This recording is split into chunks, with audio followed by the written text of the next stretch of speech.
Okay, I'd like to say good evening to everyone. Thank you all for coming to our April 1st City Council meeting. I'd like to welcome the general public, also the people viewing on TV tonight. Hopefully, if you haven't been here before, I hope you enjoy yourself tonight. We have usually a good meeting, sometimes a long meeting, but otherwise we will conduct the city business, and hopefully it will be informational to each of you here tonight, and certainly hope you come back to see us. At this time, I always like to ask that we stand and say the Pledge of Allegiance to our flag.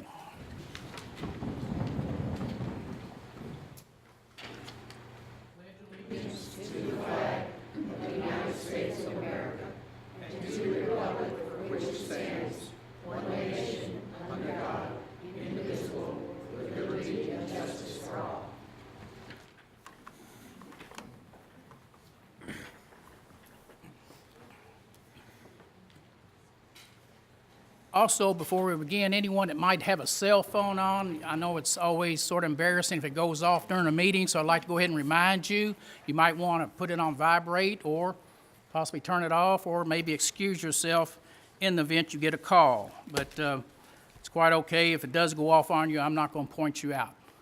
At this time, I'd ask our city clerk, Stephanie, to call our roll. Elsie? Here. Debbie? Here. Bill? Here. Andrea? Here. Trey? Here. Mary? Here. Leslie? Here. Joe? Here. Okay, there being everyone present, we have a quorum, and I'll call the city council meeting to order. You have before you tonight your approval of the agenda. Are there any changes, corrections, or anything any council member would wish to add to the agenda tonight? If not, I would like to add one, that'd be under standing committee reports. And we would have a third item on the Roads, Public Safety, Police and Environmental Committee, and that would be the discussion and approval of signage in Cherry Wood subdivision.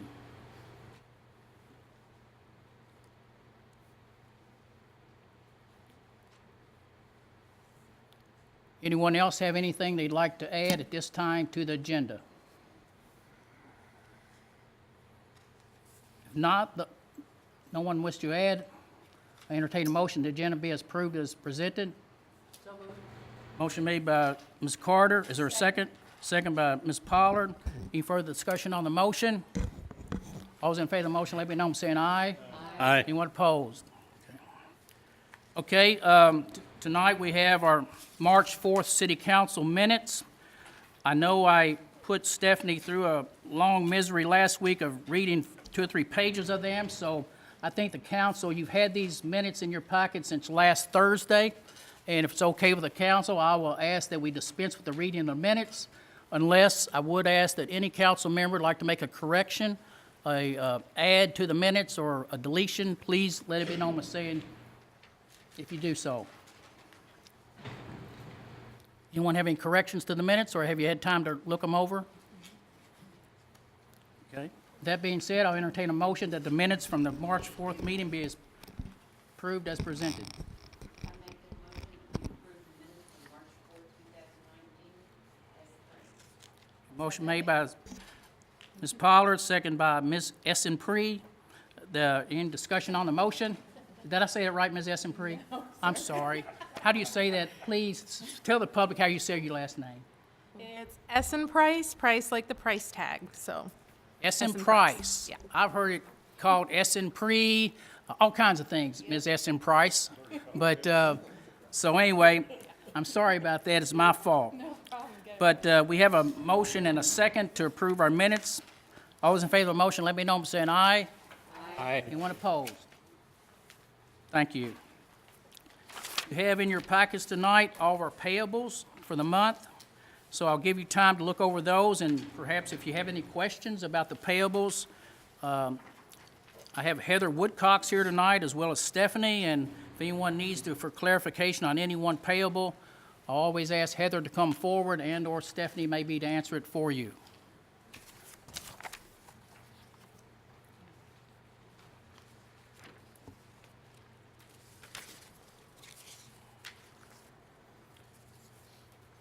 Any questions, concerns? Okay, I entertain a motion. Would anyone make a motion to approve the payables? Make a motion to approve of payables as presented, Mayor. Second. Motion made by Mr. Davenport, second by Leslie Wright. Any discussion on the motion? Not all those in favor of the motion, let me know by saying aye. Aye. Anyone opposed?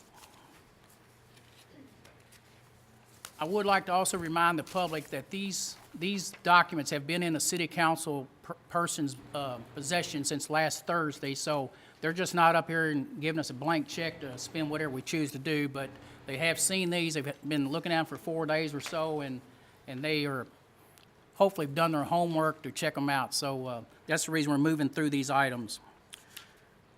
Okay, on your financial report, anything that concerns any of the council persons on the financial side of the report, outside of the payables?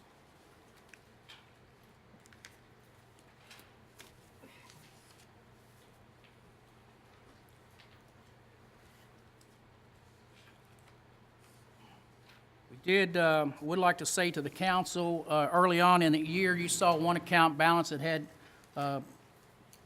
4.89 million in it, and that was sitting in a local bank, and Stephanie and I got together, and I said I chose to move $2 million of that money to an account that paid almost 2.6% more than what that was drawing.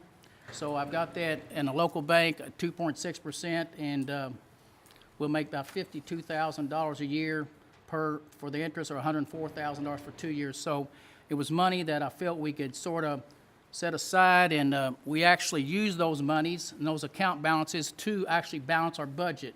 We use that income from those accounts throughout to try to gain some money to try to help support the ending part of our budget, which I will be adding interest that has accrued to our budget to help us balance. So it's just not sitting there just as free money or money that's not to be expended. We're actually trying to make some money to make sure it provides income to our city. John, is that the one marked super new account? Super Now account? Now, I'm sorry, now account? Yeah. Well, Thank you. that's actually the one that's the one that's still at Bedford Bank. Of that account there, Mayor, we moved $2 million of that figure and moved it to another account, another bank, and that account actually is in a CD, and it's probably not even showing on your Okay. fund balance there All tonight. right, thank you. Any other questions about the financial report and the account balances before you all? Motion to approve of financials, Mayor. Motion made by Councilman Davenport. Is there a second? I'll second. Second by Mayor Lamline. Any discussion on the motion? If not, all those in favor of the motion, let me know by saying aye. Aye. Anyone opposed? Tell you what, if we don't slow down, we're gonna be out of here by 7 o'clock. We usually here to 9:30, 10 o'clock. We're just moving on too fast. Okay, always, we have a time for the public to come forward and talk to us about most matters, and we always allow the public to do that. And we always ask you to be considerate of what you're saying publicly. Please don't attack someone personally or anything, either on the council or in the public. We ask you to try to withhold your total opinions of all of us, but we always welcome your comments. It's very good for us to hear from the public, and everyone here is welcome to speak. We typically, by our rules, we give you 4 minutes to speak, and then at discretion of the city council, if they would like to extend that time, I'll ask the council if they'd like to consider giving a person 1 or 2 more minutes in the event they need to hear more from the person speaking and what the issue's about. So with that being said, I always like to say the floor is open. Come up and say hello to us, and we do have the ability to respond back to your issues if we choose to. Any city council member can, and try to clear up the issue if need be, or they can sit silent and just receive your remarks and let it go with that being said. So at this time, who would like to come forward during our public comment time to speak to the council?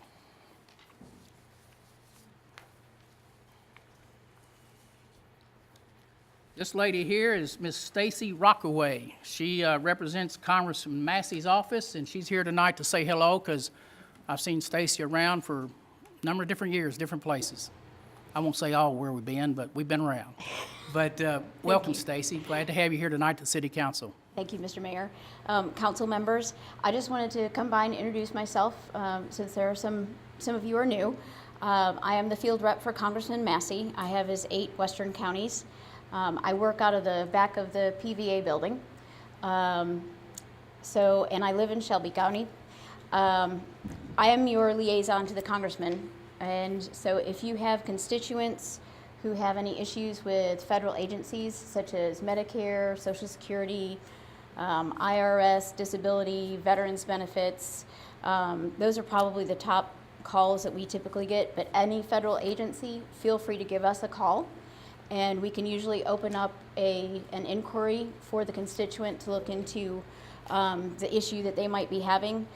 Just a really short example, we had a lady call our office who had received a letter from the Social Security office telling her that she had passed away and she would no longer be receiving those benefits. Obviously, somebody had just keyed in a Social Security number wrong, but we were able to open up an inquiry and help her out with that.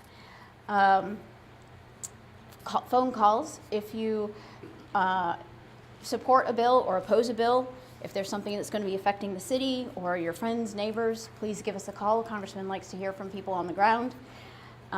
Military academies, if you know any youngsters who are interested in getting into one of the military academies or the Merchant Marines, they require a letter of recommendation from their congressman or one of their senators.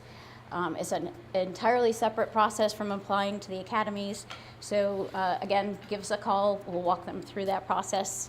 Grants, I know that federal money is few and far between and there's a lot of competition, but if the city or any other organization that you are involved in is interested in applying, give us a call. Congressman's happy to write a letter of support because we all pay into those funds and he's happy to try to bring some back to the 4th District. And so just to reiterate, the biggest thing is that we are here to be a resource for you and the residents of the 4th District. Please give us a call. If we can't solve the issue, we will do our best to get the person or you all in touch with the agency or department that can. Okay, thank you, Stacy. Would you do one thing for me? We always ask the person state their name once again and also their address for wherever you maybe live or where you reside.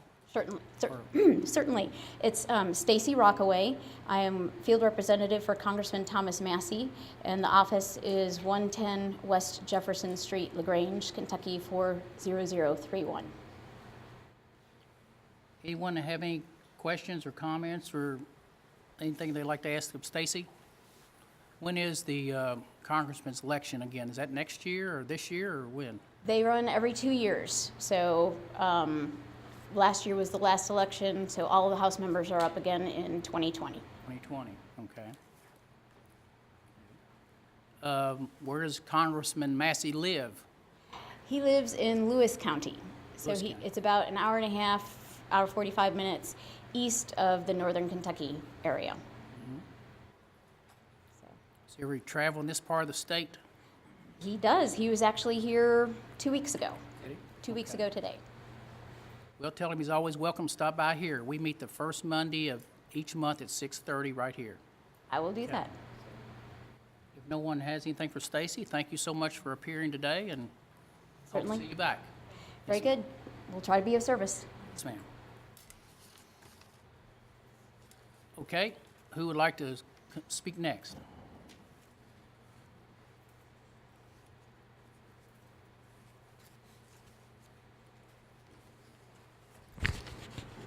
My name is Robin Vessels, and I would like to emphasize the spelling of my last name. That's Vessels. My address is 1320 Bluegrass Parkway.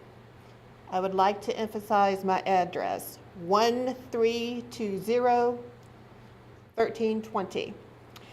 The reason I needed to emphasize both the spelling of my last name and my address is that I had submitted an open records request in which both my name and address were clearly and legibly written. I waited 3 days for a response. I waited 5 days for a response. I waited 7 days for a response. On the 10th day after I submitted my request, I finally received a response from the city. Much to my surprise, my last name had been spelled V-I-S-S-I-L-S, and my address had been written as 1300 Bluegrass Parkway. The city's response to my open records request took quite a few days to reach me, which is usually what happens when a piece of mail that has the wrong name and the wrong address. If it wasn't for the neighbor at 1300 who actually walked the mail down to my house and rang the doorbell, it might never have reached me. I assumed that these mistakes were unintentional, although having 2 mistakes on a simple address does make me stretch my assumption to the point that it reminds me of a quote by Mark Twain. April 1st is the day that we are reminded of what we are the other 364. I had requested records regarding the compensation tax. I did not get the records that I requested. However, I was provided with documents that painted a picture, not of just 1,000 words, but of millions of words. Compensation tax collections based upon the records you provided me, tax collections thus far total $9,314,352.33. The average collections per quarter for 2017 through 2018 were $491,160.00. These numbers are based only upon documents that the city created itself. I was denied access to the source documents from which your documents were created. And some of you, Councilmember Carter, Councilmember Debbie Pollard, Councilmember Lamline, and Councilmember Davenport, are aware that the compensation tax is to be used only to pay the debt. And once the debt is paid, the burden on the workers terminates. To the other council members, I would request that you read Ordinance 8-2013, which specifically states this. I just want to make you aware that we are watching to make sure that the tax does end when the tax needs to end. Thank you very much.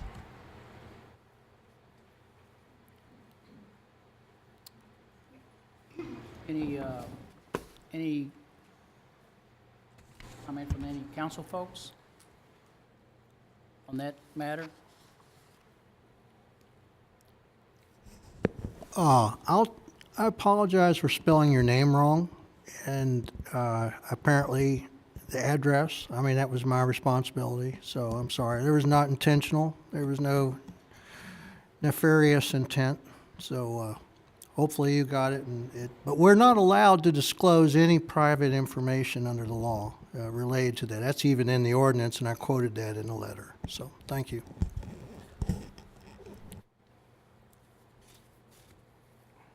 Yes, ma'am. Yes.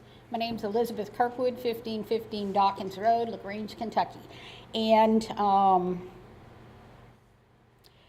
want to clarify a couple of things about the occupational tax that is due to sunset in the very near future and the Oldham Reserve loan that it's paying off. My concern is that the tax sunset date and the date of the amortized loan being paid off do not coincide.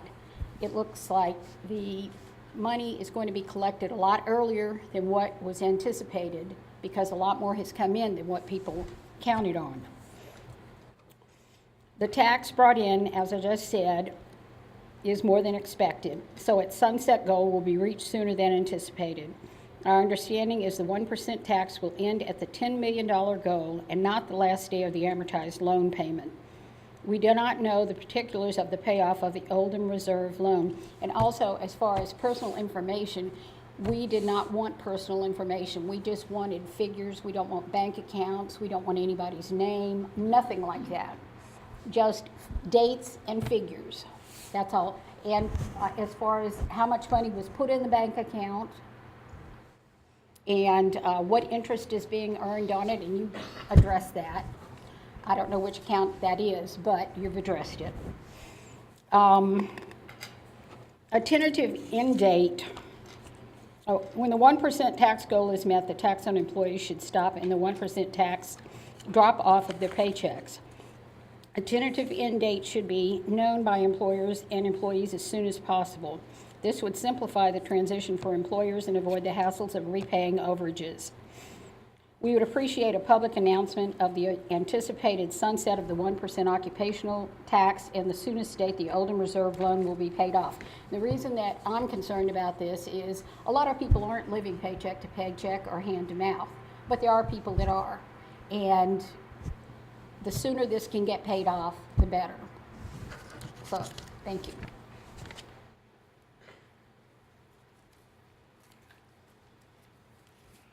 Anyone else like to speak in public comment?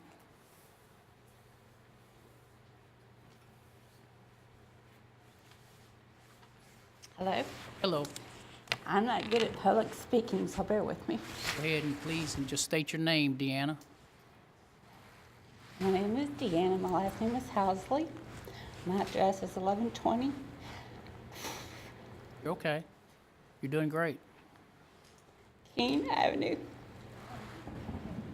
Hold on. Hang in there. Come on. Like I said, this is not my specialty. It doesn't have to be. You're among friends. Come on. I'm here to address public concerns. I'm a resident of Pear Orchard subdivision. There's things going on that I've talked to John about, and we need some street signs, or we need some speed bumps. The vehicles in front of my house, personal properties, have been hit 3 times. So I would really like to put that behind us. The mailbox directly across the street has been hit twice, slammed. And I adamantly feel that these are warnings. These are warnings that vehicles being hit, people driving too fast, intoxicated or whatever the reason, these things have occurred in broad daylight, and they have occurred in the middle of the night. The police, the city police, were across the street this last week for the 2nd time. When the vehicles were hit, I was just stuck with wrecked vehicles. I did not file police reports. But I am adamant. I'm asking for your help. I'm asking for your direction and your support, that we pay attention to these warning signs before children get hit riding a bicycle, playing basketball on my street. The main street is Keene Avenue into Pear Orchard. It's directly off of Waterworks as you head back to Max Lake. Keene Avenue is a straight stretch. I'm directly across from the 2nd court. The present situation is the stop signs are on the courts. And as they come out of those courts, it's slow. But the speeding is on Keene. Keene feeds McGuire Court. It feeds Betances Court. It feeds Road Court, Acosta Court, Fitzgerald Court, and Hopkins Court. So I've seen enough, and I do take these as warnings. I would appreciate you looking into it. Speed bumps, stop signs on Keene. That should be 6 stop signs. And your direction on getting a petition filed or what I need to do. I do appreciate John talking to me this week. I've been here at the courthouse. I've been to the roadworks. I've been to our city police department.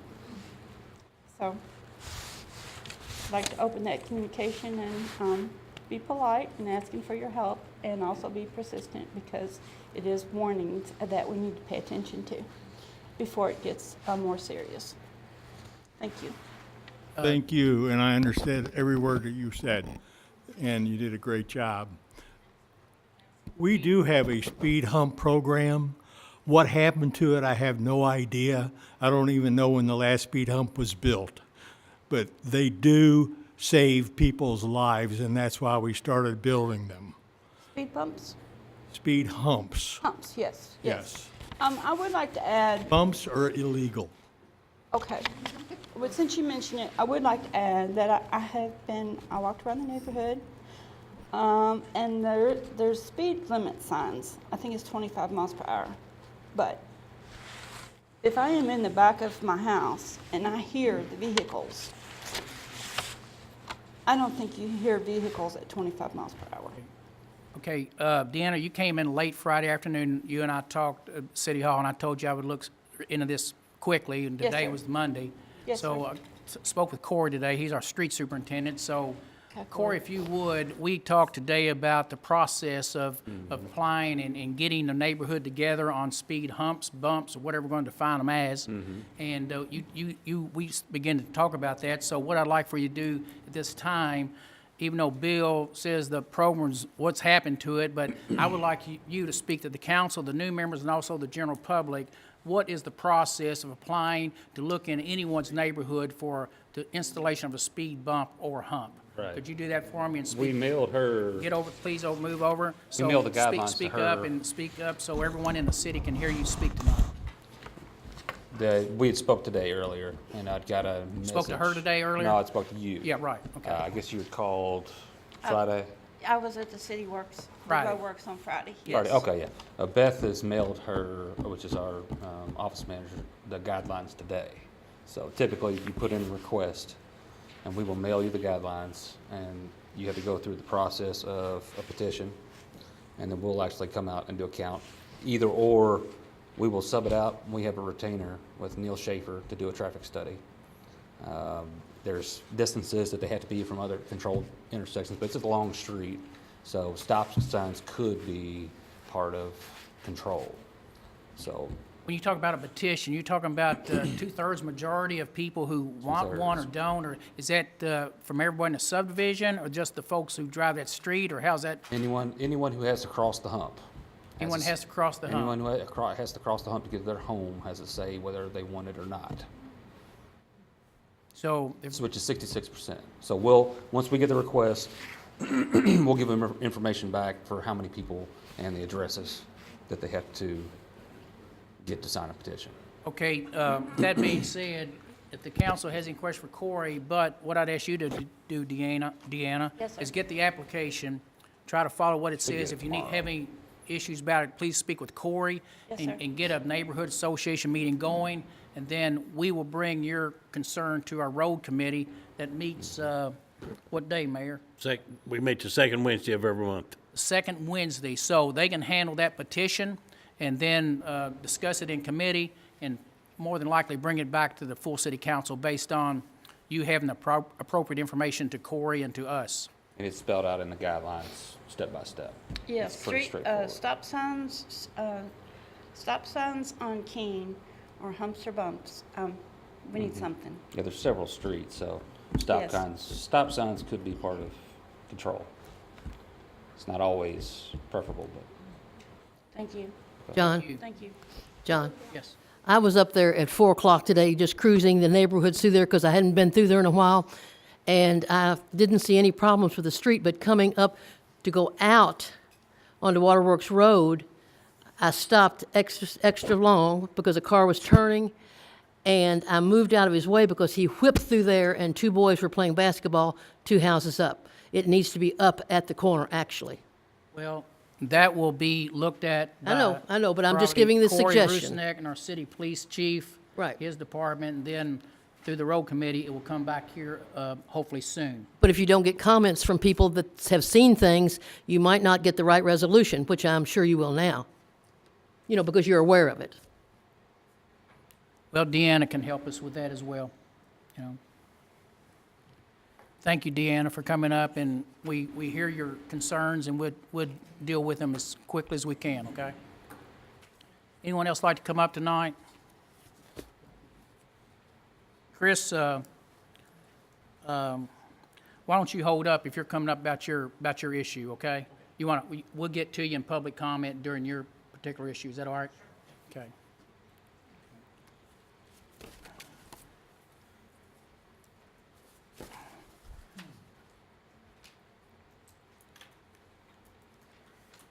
I will say this about the compensation tax. It was tax that the city had to implement back in 14 or 15, I'm not sure what year it was, but the city was on the verge of financial disaster because they were looking at a $10 million bill issue based on Oldham Reserve.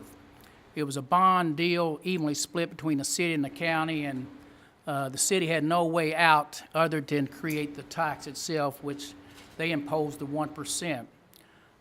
In opposing that, I will say they did set up, when you said it's about to be paid off, the sunset of that tax actually on the amortization schedule is not till 2024.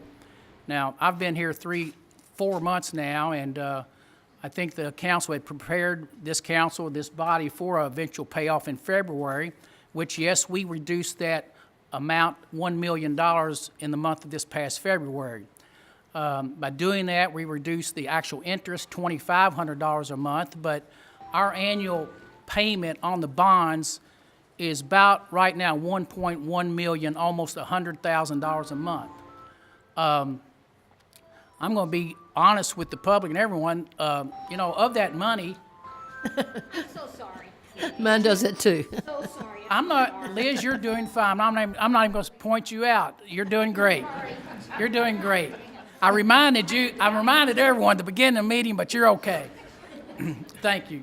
But anyway, unbeknownst to some, in Oldham Reserve specifically, we split all that compensation tax with the county. For every dollar we get, we give them 50 cents. So each year, that's amounting to somewhere around $500,000 right now in Oldham Reserve, because that's the agreement that we have with the county. Everything in there, whether it's income or debt, we split.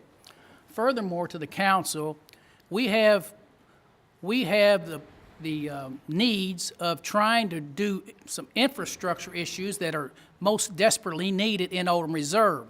And if you look at the ordinance, it talks about debt related in Oldham Reserve specifically, debt relations of Oldham Reserve.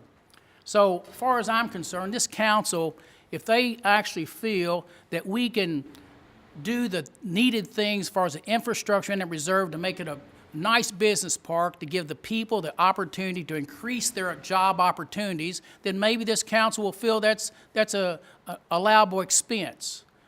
I'm going to say that's where we are. And I'm not going to hide the issue. I'm saying this council is going to make a decision eventually about, do we carry this to 24? And maybe that's what we'll do. But I'm not sure yet. But that's going to be a discussionable item probably sooner than you think. I'm not sure what this council will do. But I know this reserve is important to the city of LaGrange. It's important to all of Oldham County. It's important to the people who would like to increase their job opportunities by going out and attracting new manufacturing, new jobs, new everything. And anything we're doing there, we're trying to uplift the ability of the citizens of this city and this county to raise the level of their ability to make an income. This is not money that's been wastefully spent. Every city in Kentucky, across this Kentucky, has a compensation tax. Now, yes, it was sunset, but maybe we can discuss some differences of how we get there and when we get there. I would love to look at that taxation, and I would love to give everybody in the city that lives in this city a tax break. That's where I'm at. I'll give them a property tax break in lieu of this tax that I think is very, very important to this city and its residents. This is for our residents, this is for our county, and if people want to argue that this tax is wastefully tacked on, then they can argue that. But you name almost any city in Kentucky that doesn't have some formation of a compensation tax. I think Jefferson County has 2.6%. Some people pay 3 taxes in Jefferson County: the Jefferson County government, city of J-Town, the city of Shively. Everywhere they go, they're paying a compensation tax. Now, we're trying to create one heck of a beautiful business park for the next 50 to 100 years for people to have. But yet, the people want to come up and say, hurry up and get this paid off so we can release this 1%. This council is going to have a real discussion on this matter. And I hope when we do, we look at the people living in this city, say, what can we do for you people who pay taxes every day here? Can we help you out? Can we look at the compensation tax itself?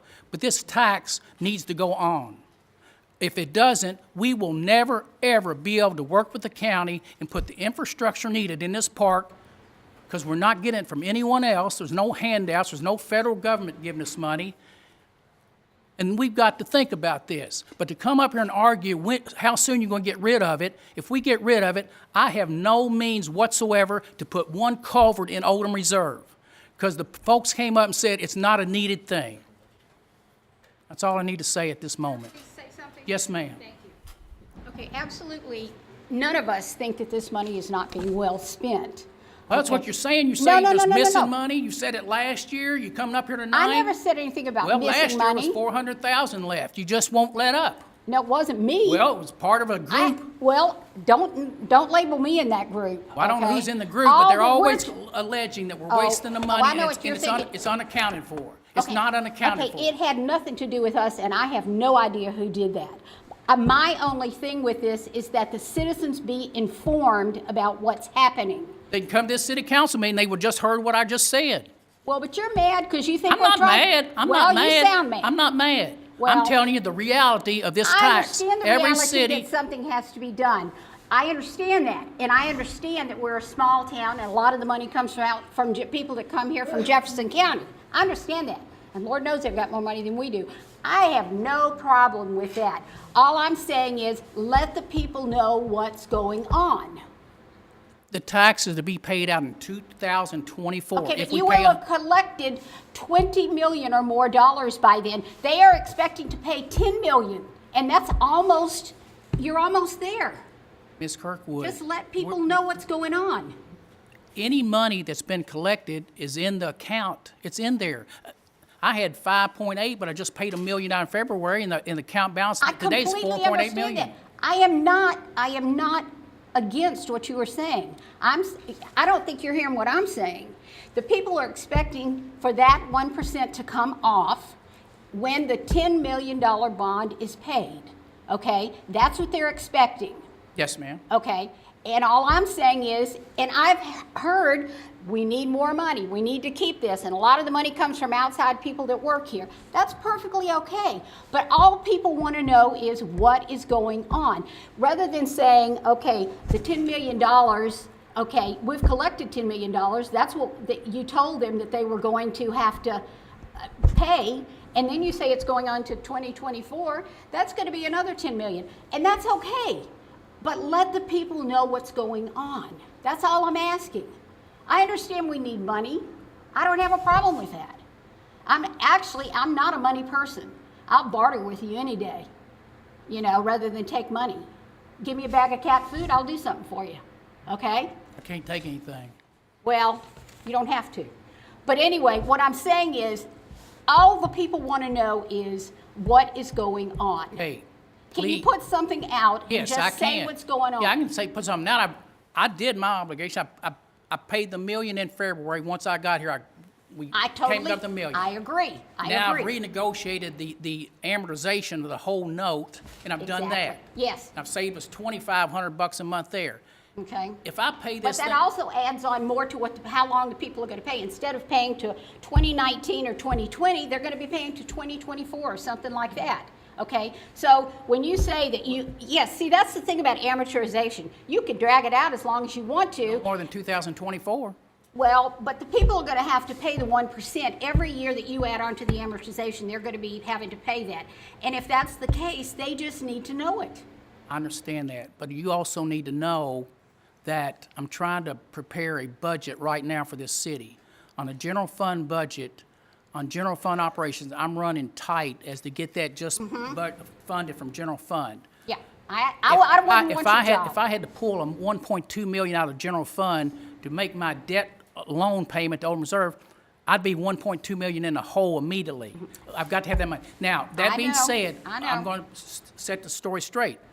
We are now in a cooperative agreement with our partner, Oldham County, to try to build a piece of a road out in Old Reserve that's needed to be built ever since the day the thing was put in. It's called the extension of Eden Parkway. Right. The debt on that, to The debt, would I go borrow the money to do it? And I go borrow it, but why'd I go borrow it if I got it in the bank? The debt, our half's gonna be about $700,000 to $750,000. Now, where in the world would I get that money to build this road to help bring companies to this park if I didn't have the compensation tax? And it's debt. Either I incur it and put it on debt for the future and put it on a bond deal, or I take it out of the proceeds we have sitting, plus making my $1.2 million annual payment to the bonds themselves. Okay, I I've got to understand have what some you're saying. operational money. This council does. We cannot do these things, or else we're just going to call it quits. I understand what you're saying, and all I'm saying is, if you tell the people, we are going to give you 1% for, until you pay $10 million, okay, and then you just sort of let it all slide. All people want to know is, people will work with you, okay? People will work with this and work hard if, not all of them. I understand that. That's fine, all of them. I'll have a public discussion meeting on this one item only, and let this council understand the I think that if it needs to go impacts. until 2024, if the loan has been renegotiated to go on for longer than the $10 million, then yes, I think you do. And then It will not go on longer than 2024, period. I know that.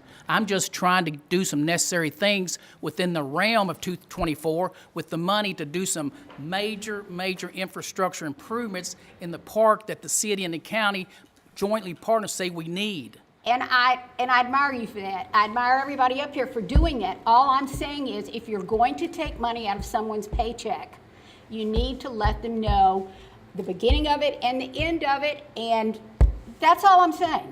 The beginning of it was 2/15 or whenever it began.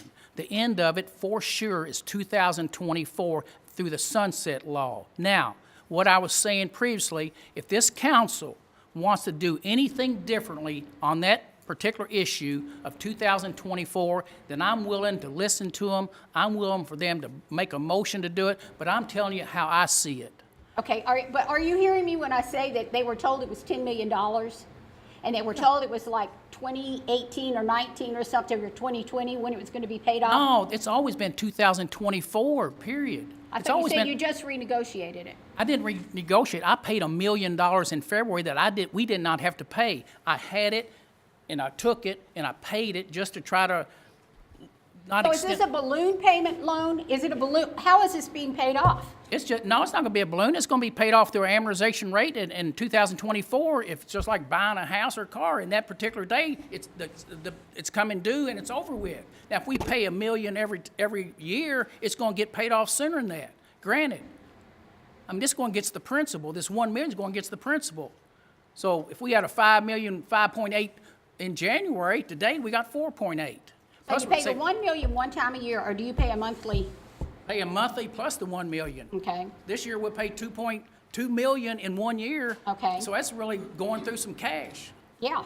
And half, 1/4 of that, because 1/4 of it go to the county, they'll get 500. Oh, I know they get a lot. I put $525,000 in my budget today for this upcoming year just to give to the county, rightfully so, our partner, and that's how this contract and this MOU was put together. The county gets everything.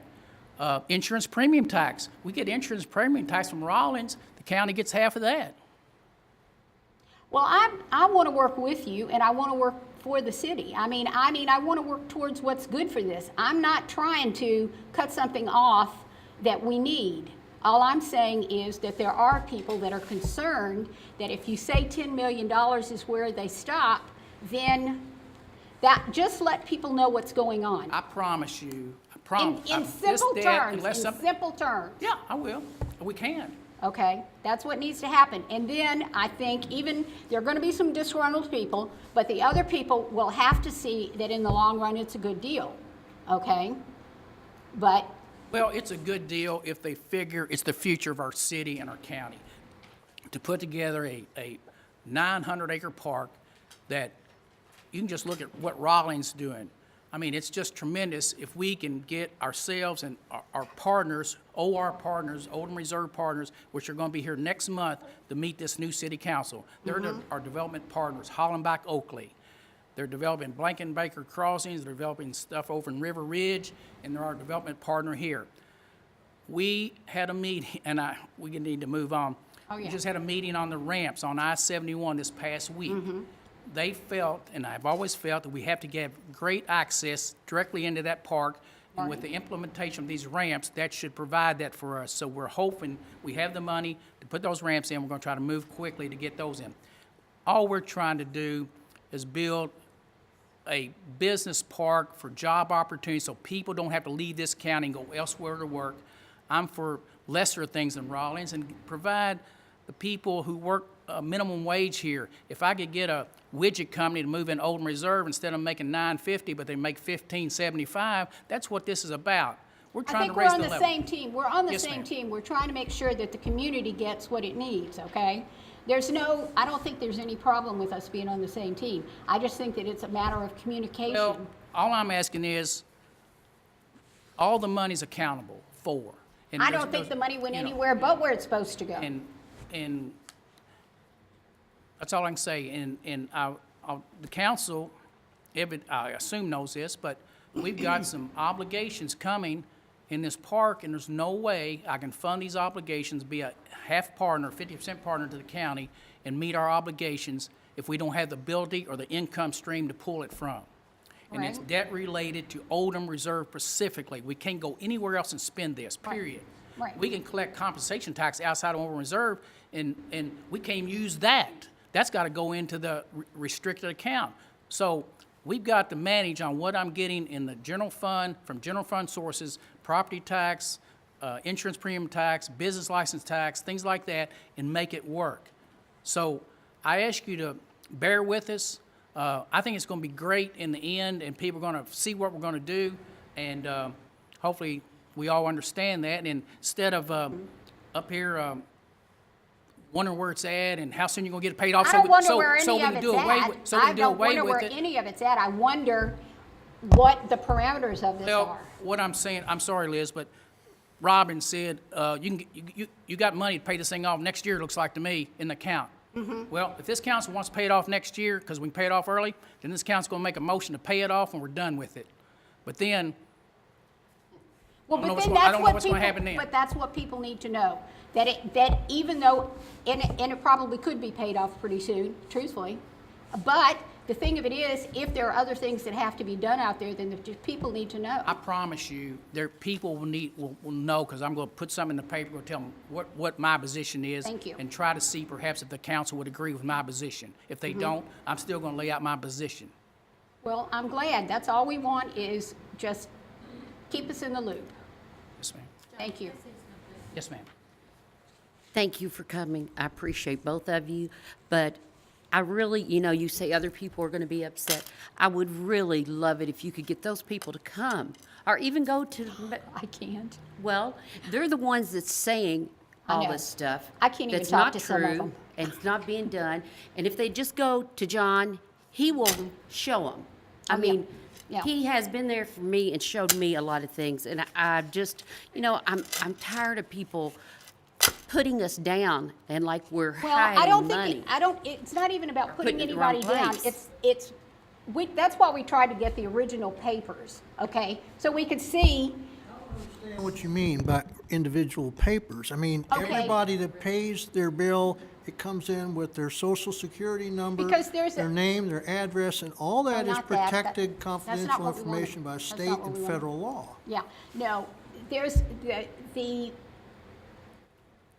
the loan amortization. Okay, who did the loan? Did you do it or you do it? Okay, was it 2024 that it was going to be paid off? I think it was.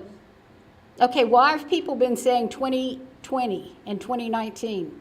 Well, do the people really have any information? That's what we're trying to get. Actually, the taxes put in when I was the mayor. How did you get 2020? Well, that's what I'm saying. How in the That's- world did that That's number why ever we tried come to up? get the original paper. okay? 2024 is the proper Always been 20. name. But then it won't be $10 million to pay off that Oldham Reserve loan then. It's more than paying off the Oldham Reserve loan. Did you not hear John a little while ago how he tried to explain that? Yes, I did. Okay.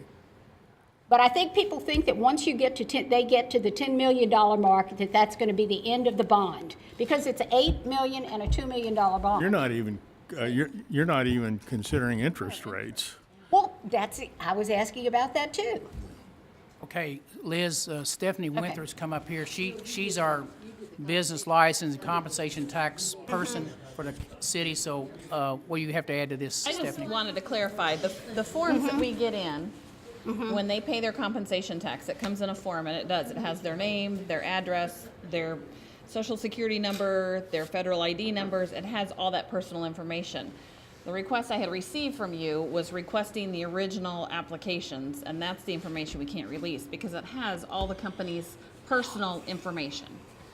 I mean, I can't give any original forms out. It has all, I mean, it's, as business owners, you don't want all your personal information out there for Okay. everybody. So All those, right. those are the original forms that we get.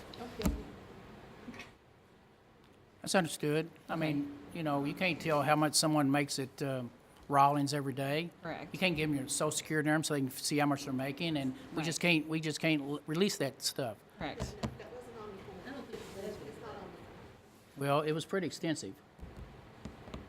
Okay, Well, let me just add that there's a misconception as to what the Open Records Act covers. It doesn't require an agency to create information. So while it's, you know, plausibly possible that somebody could spend a long time to create a spreadsheet and then suppress all the protected information, that's possible.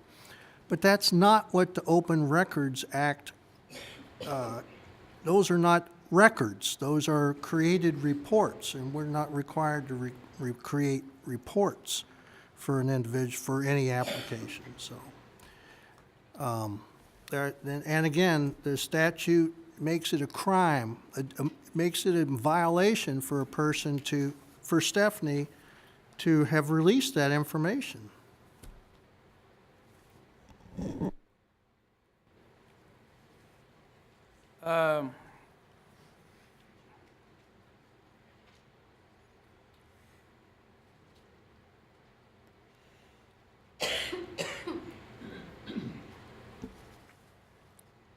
We did have right at 3.1 in the tax totals, and the payoff was $1,104,000, so we gave $1 million, paid it off. Now, in our comp tax account, now, you know, some councilmen say, why are you saying all this, John? Because I want to be transparent and open. I do not have anything at all to hide. But today, we have $2,236,021.56 in the account. Everyone, $2,236,000. Now, you might say, John, go pay that off because you're going to get more. Well, yes, I'm going to get more, but I'm also possibly looking at a division of a bill in Oldham Reserve that could run up in the next 8 months or so of maybe $750,000 of that amount. So the money's not going anywhere except in improvement, if need be, to Oldham Reserve. That's all I can bring to you tonight, and that's where we are.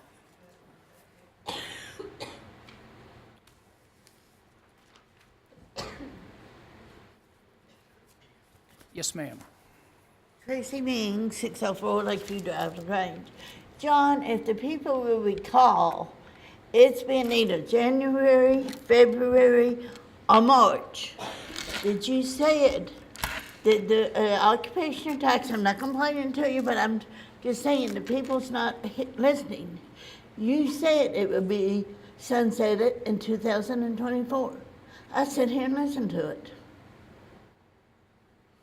That's the only date I've ever heard, Tracy, so that's what Well, I mean, I never heard a date since it went in effect. But as I said, you all could probably look it up there, what month you said it. But you said there and said, in 2024, it would sunset. Yes, ma'am. And I just wanted to take up for you that I've heard it. And because as I said, you asked me back in December, when's that sunset? Don't ask me, I don't know. Did you give us your address, Tracy? 604 Lakeview Drive, LaGrange. All right. And if I get killed, you know why. Thank you.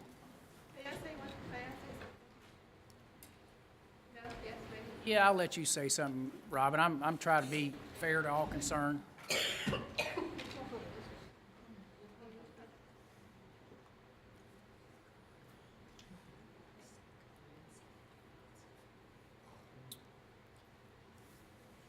What I wanted to address was a section in the ordinance, and it's section 14 of ordinance 8-2013.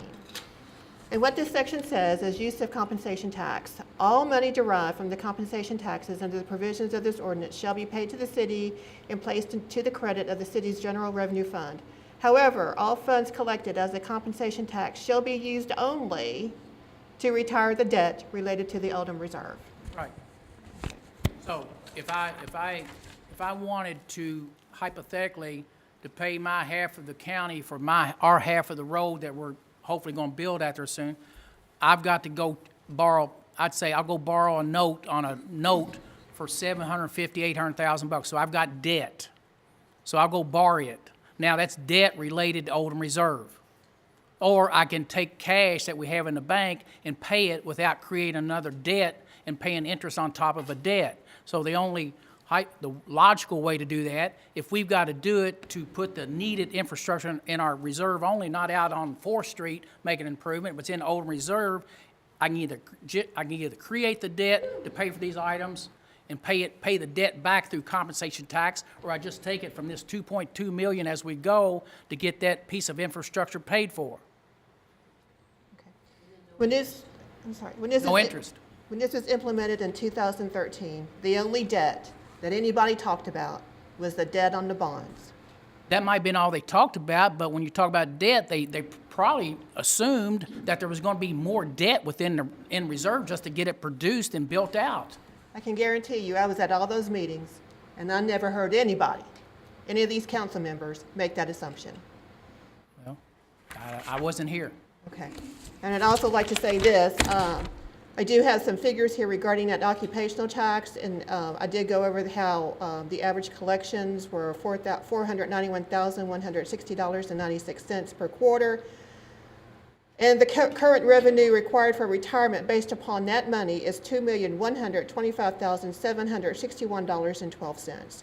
So that means that you would have 4.33 quarters and to reach to cover that debt payment. Just wanted to let you all know that I've done my homework too. Thank you. Thank you. Okay, anyone else tonight, public comment? No one else? Okay. Next, we have a Main Street report from Ms. Karen Eldridge.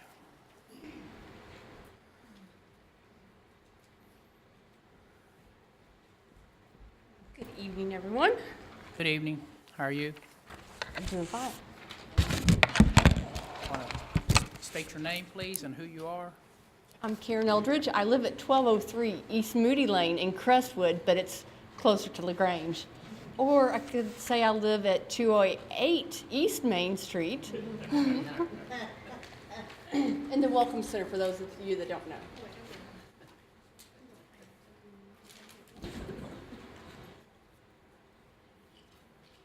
Thank you.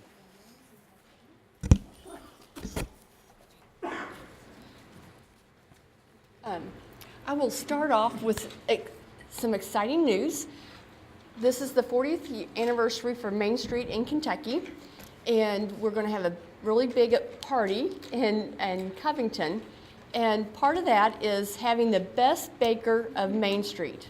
And I would like to say that for our regions are going to compete, and Andrea Essenprice is going to be our representative. So she has a bag of goodies here. Okay. But that means that you need to make plans April 24th to be in Covington, and I will email you information. She's going to be taking, with some help, 200 tartlets up there for everybody to sample. So you'll want to be there. And it's really exciting because the gentleman, his name is Jason Smith, thank you. He's with the Food Network. And he is going to be the judge. So we are going to be on a very big stage. So Grange is going to be there. So thank you very much for doing that. And it was tough, but the judges managed to get through having to taste all that. Well, I shall do my best to represent us well. This is a lot of fun for me, so. We know you will. I was very excited. Okay, in your packet, and for those in the audience and watching us on TV, April is a huge month in downtown. Everything gets started back up. We've slept through the first 3 months of the year, and so now we're ready to go. We start off, our first event is going to be April 13th. It's Saturday at 2 o'clock on the courthouse lawn. We're going to have Shakespeare in the Park. So bring lawn chairs, bring blankets, bring a picnic lunch. It's just going to be really fun. If it rains, we're going to be inside the Rob Morris Chapel. Well, chapel. It is the Education Center now. Everybody knows what that is. Then on the 19th, our Trackside Tune starts. Allen Lane Band is going to be our starting band, and then Mike Prather is going to warm up for him. And then on April 20th, we have the Humane Society is going to have their Fashion Friends at City Place, and the Kentucky Authors Fair is going to be at the Community Center. Then on the 27th, we're going to have the Quads Car Show on Saturday, and then on April 28th, we're going to have our Blue Hydrangea Tea. So lots of fun things going on in LaGrange in April.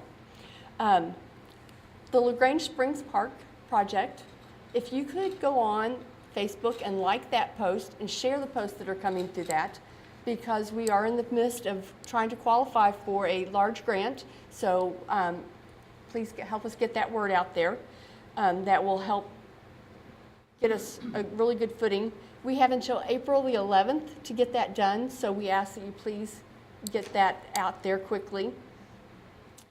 Let's see, the things are happening, and I think that is it. We are in the process of hiring someone to take over my position.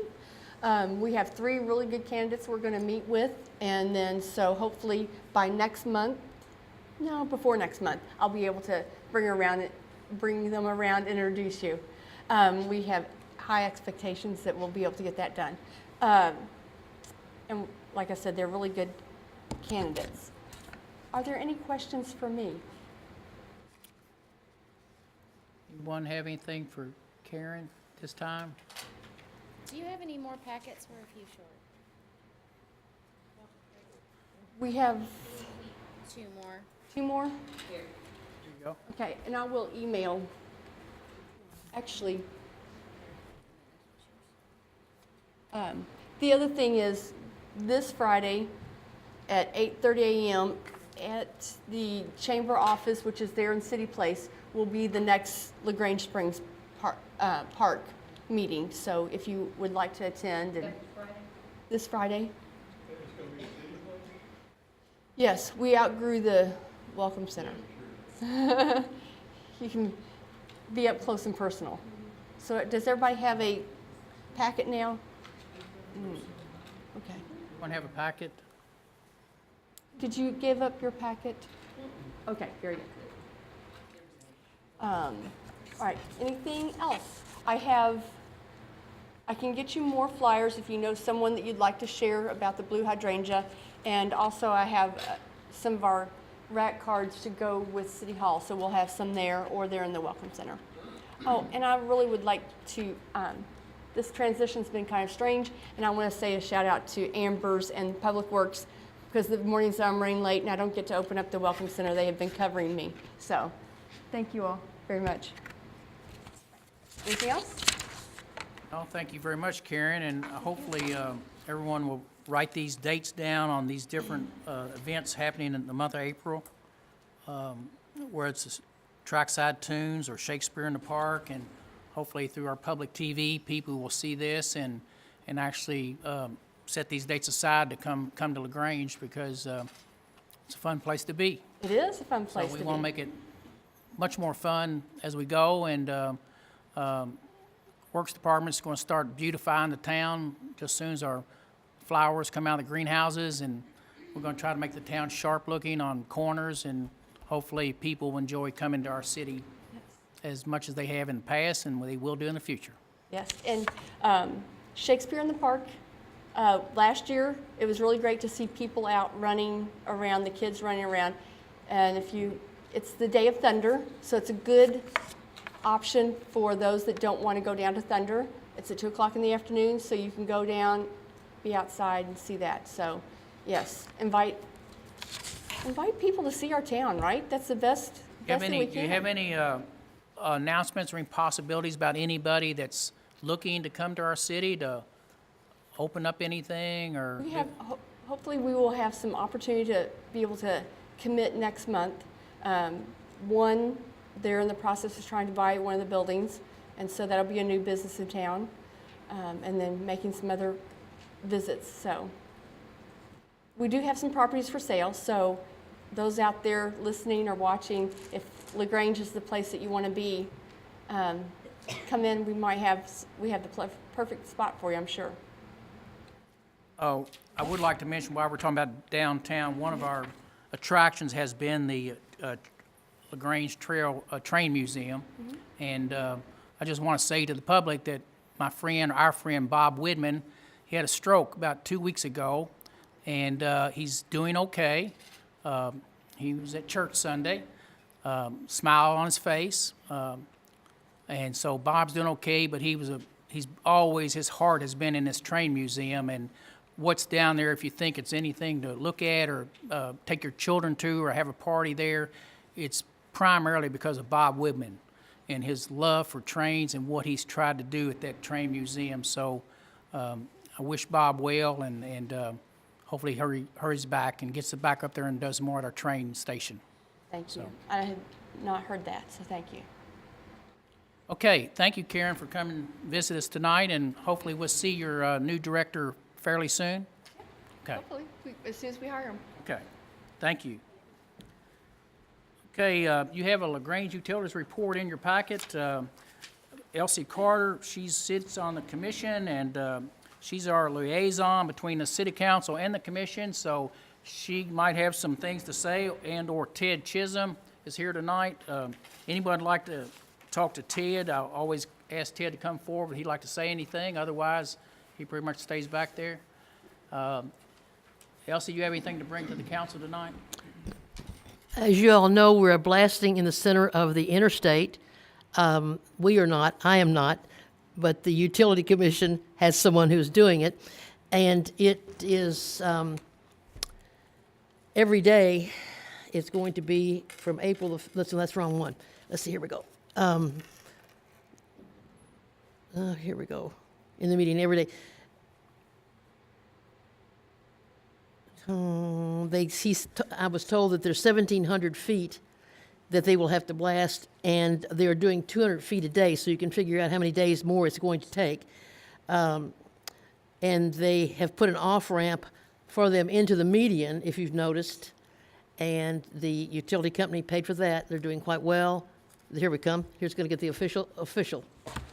Go for it, Ted.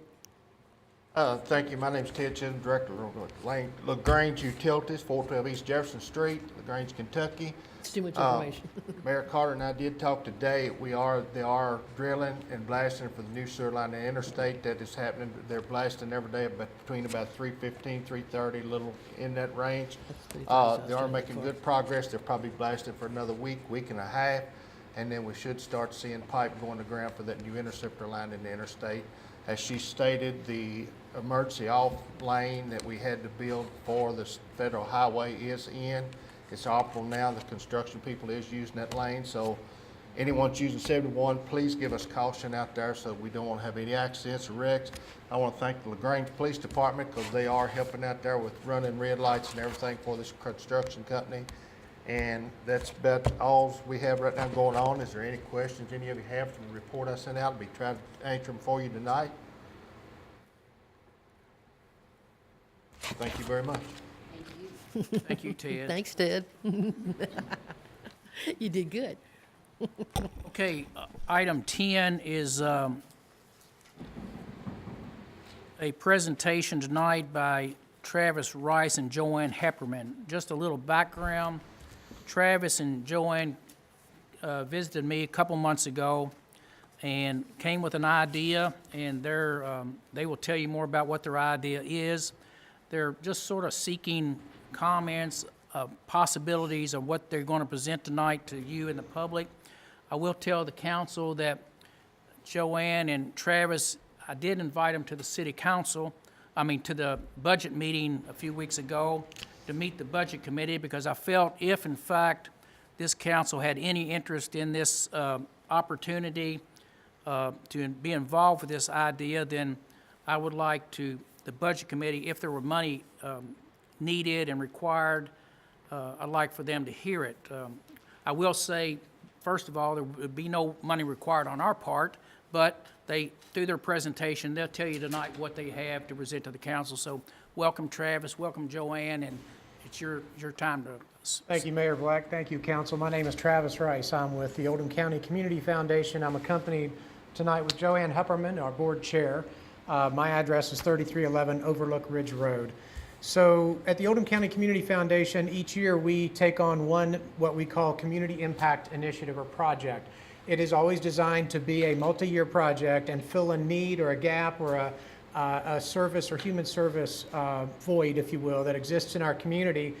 Back in the fall of 2018, we began doing the work, including some open community forums, one of which was held here at City Place, and concluded from a number of meetings and conversations with subject matter experts that our 2019 Community Impact Initiative would be known as the Oldham County Workforce Readiness Project. And that is all about enabling people in our community, which is broadly defined as Oldham County, to have workforce readiness skills that will enable them to not only qualify for, but actually have access to employment opportunities in Oldham County. And so how does this impact the city of LaGrange? Well, we quickly learned through all of our conversations with these subject matter experts, which included nonprofit organizations in our county and adjacent counties, that access to public transportation is the #1 obstacle for people having the ability to find, get to, and maintain career-like employment. Lo and behold, of course, you have public transportation in LaGrange, and in fact, the demographics would suggest, and the studies that we have in our possession show that the greatest concentration of people who would benefit from workforce readiness training are in LaGrange and West LaGrange. So it is very much a community service and a community impact project that would help the community citizens in LaGrange proper. That being said, the workforce readiness solution that we have in mind would be run through the Arvin Education Center in Buckner. Matt Watkins, who's the principal at Arvin, would be the head of the program. It is designed to be a 3-year training program that would enable people to commute to and from Arvin Education Center and receive expert training from some nonprofit organizations and through the Arvin Education Center people themselves that would better enable them to be eligible for and to find career-oriented jobs.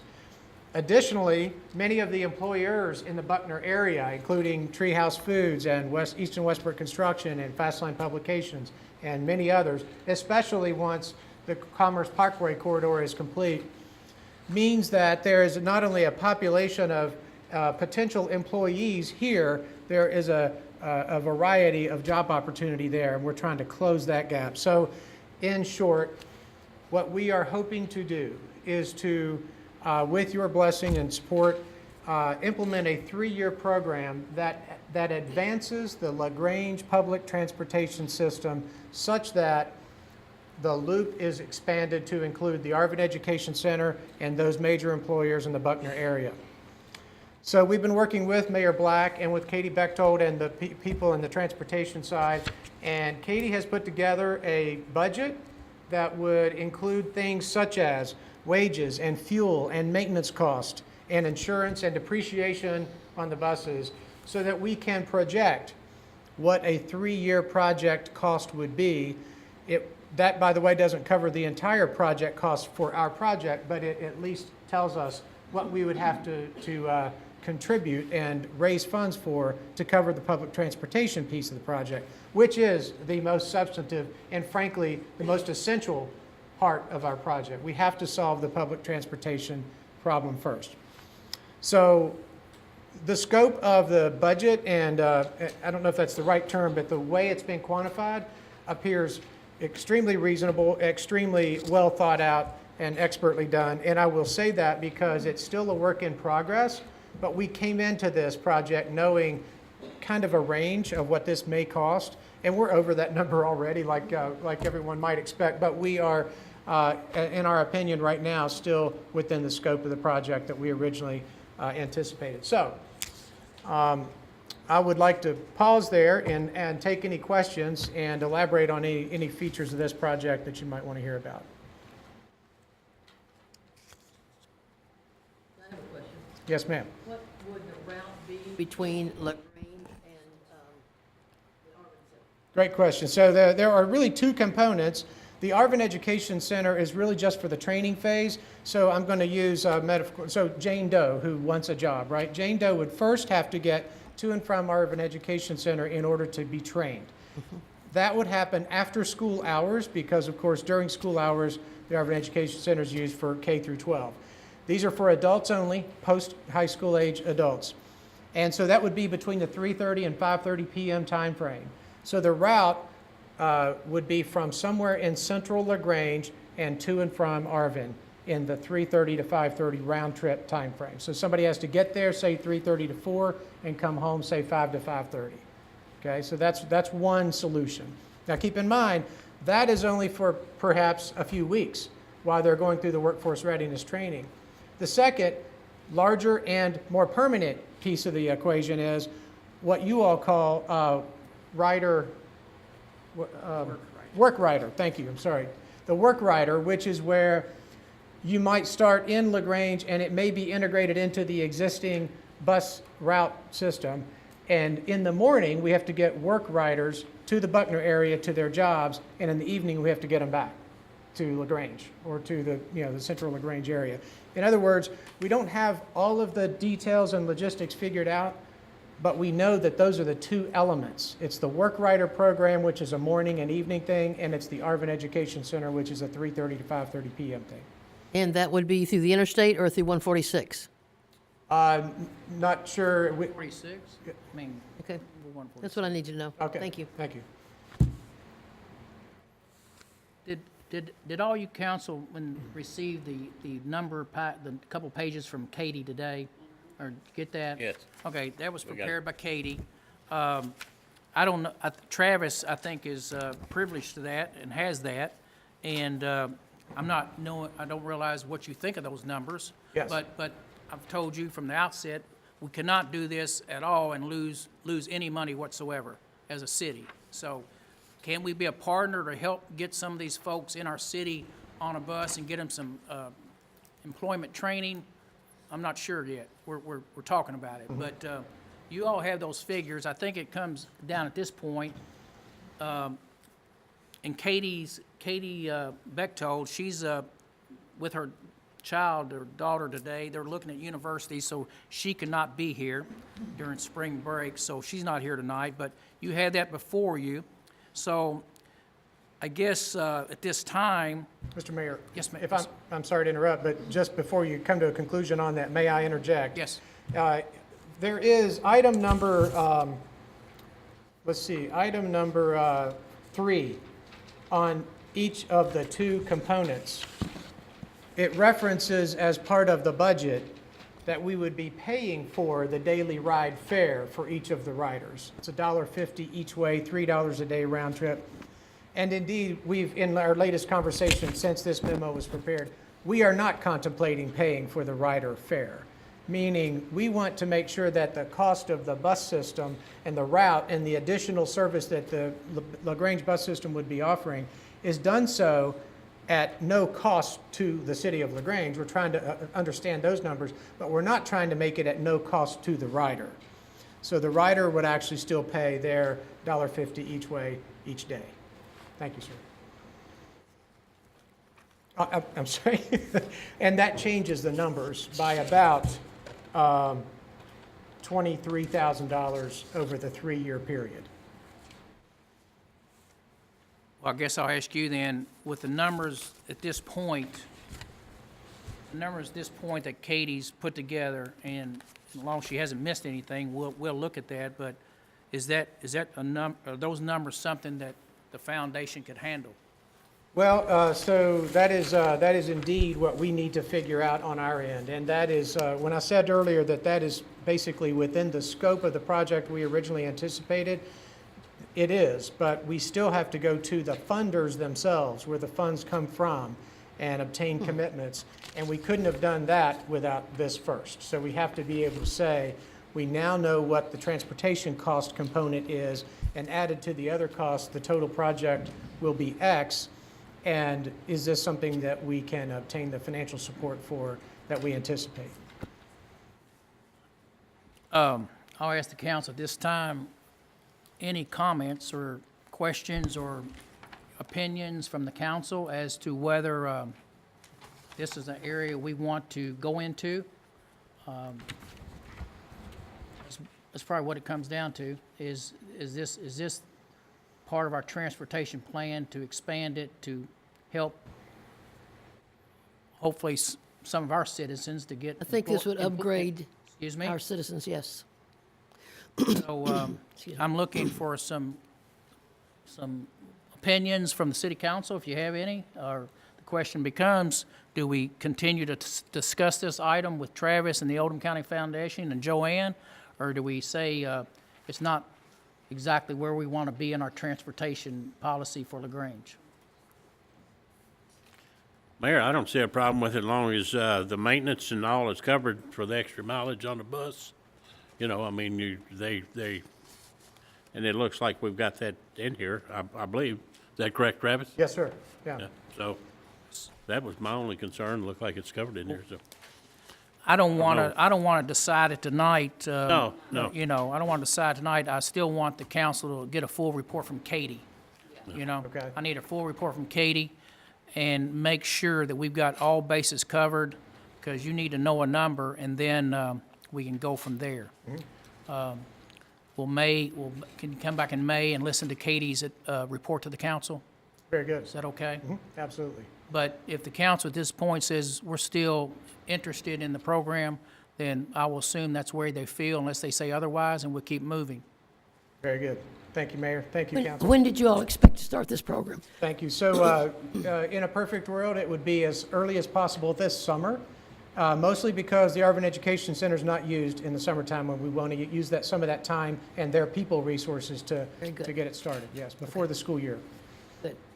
I think this would be a great program that would really benefit the city of LaGrange and have an impact longer term than I do just too. now. Thank you.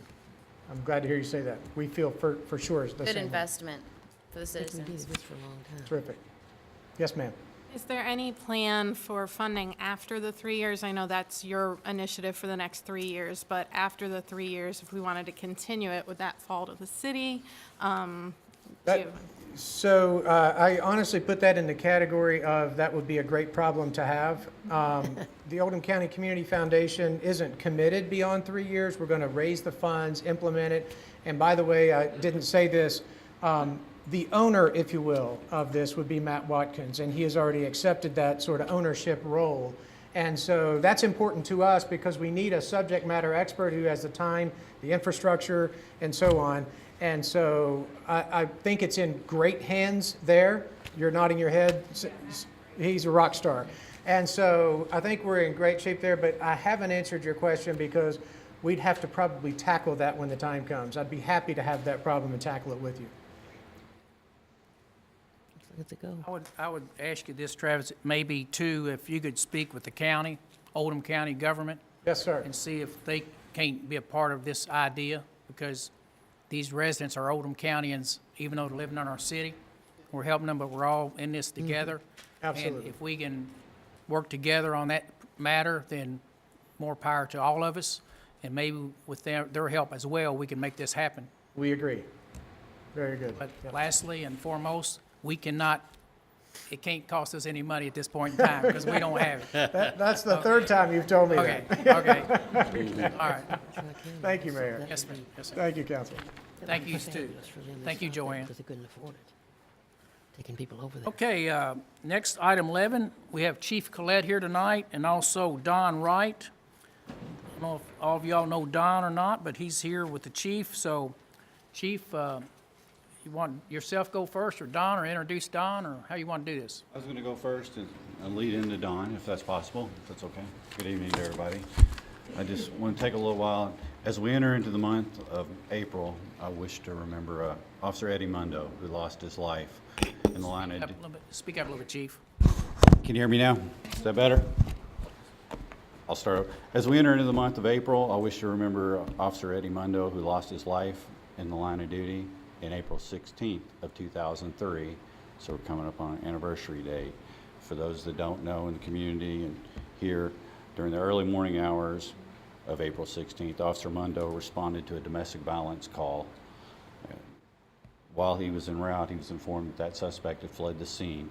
During the search of that area, Officer Mundo was struck head-on by that offender in his vehicle and was killed instantly. And I wanted to take a few minutes to let everybody see, in recent weeks, the department received honor chairs from Saving a Hero's Place, a nonprofit out of Texas, that during the line of duty death, they provide these chairs, which I'll put up on the visual, if that's okay. Yes, sir.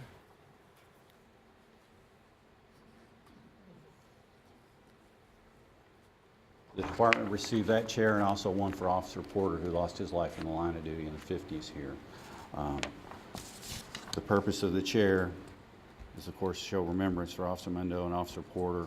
These chairs serve as a reminder to the officers and the community of the sacrifice those officers made.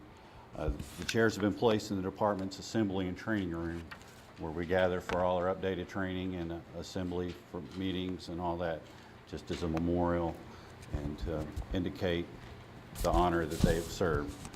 And I'll give you a visual on how the setup exists in the department. So essentially that training area has been dedicated to them for the upper floor of the police department. I felt that it would also be fitting in the remembrance of Officer Mundo that it would be appropriate that we provide Chaplain Don Wright the opportunity to come up and address the council and make the community aware of some of the services he provides. He's sort of the silent service of the police department. You know, he's called on tragic times, often in the middle of the night. He comes out, it's a great aid and benefit to us, frees our personnel up, and those are challenging tasks to do, and I respect him for it, and he's a great asset to the department, and I felt that it would be fitting on this month that he come up and explain some of the services a lot of people probably don't even know that he's providing. Can you tell me, Chief, that the night that, or the day or the morning, whichever time, what time Officer Mundo was hit on? 2:45 in the morning. You were the county, weren't you? Didn't you respond to that? Yes, sir. Actually, how that course of events became, my brother was chief here at the city of LaGrange, and I was sergeant of the detective unit, and of course they called for investigative assistance, and the county and the city worked on that case jointly. So I was there, tragic scene for everyone involved. Good evening, Don. Good evening. I'm Don Wright. I'm the chaplain, and I would also reiterate, you can't describe how you felt as you knocked on the door of the Mundo's family that morning to share with them the news, as well as just the nature of that evening. I know, Elsie, you were there, and it's just something we'll never forget. But I'll say this, we have a compassionate community and an awesome police department, and I think we pulled together, as we always do, during a very dark time to even make the best out of a really, really difficult situation. And along with that, on Monday night, May 13th, we have our annual Law Enforcement Memorial Service. And Chief, I don't know if you were going to, I don't want to steal your thunder, but you might want to share a few words about that. And this community event is one, it's very, very somber, but it's very meaningful. And many of you, I've seen you there before, and I would encourage you to come that evening as we remember and as we honor those across the country who have lost their lives in the line of duty, and the canines that have also lost their lives in the line of duty over the past 12 months.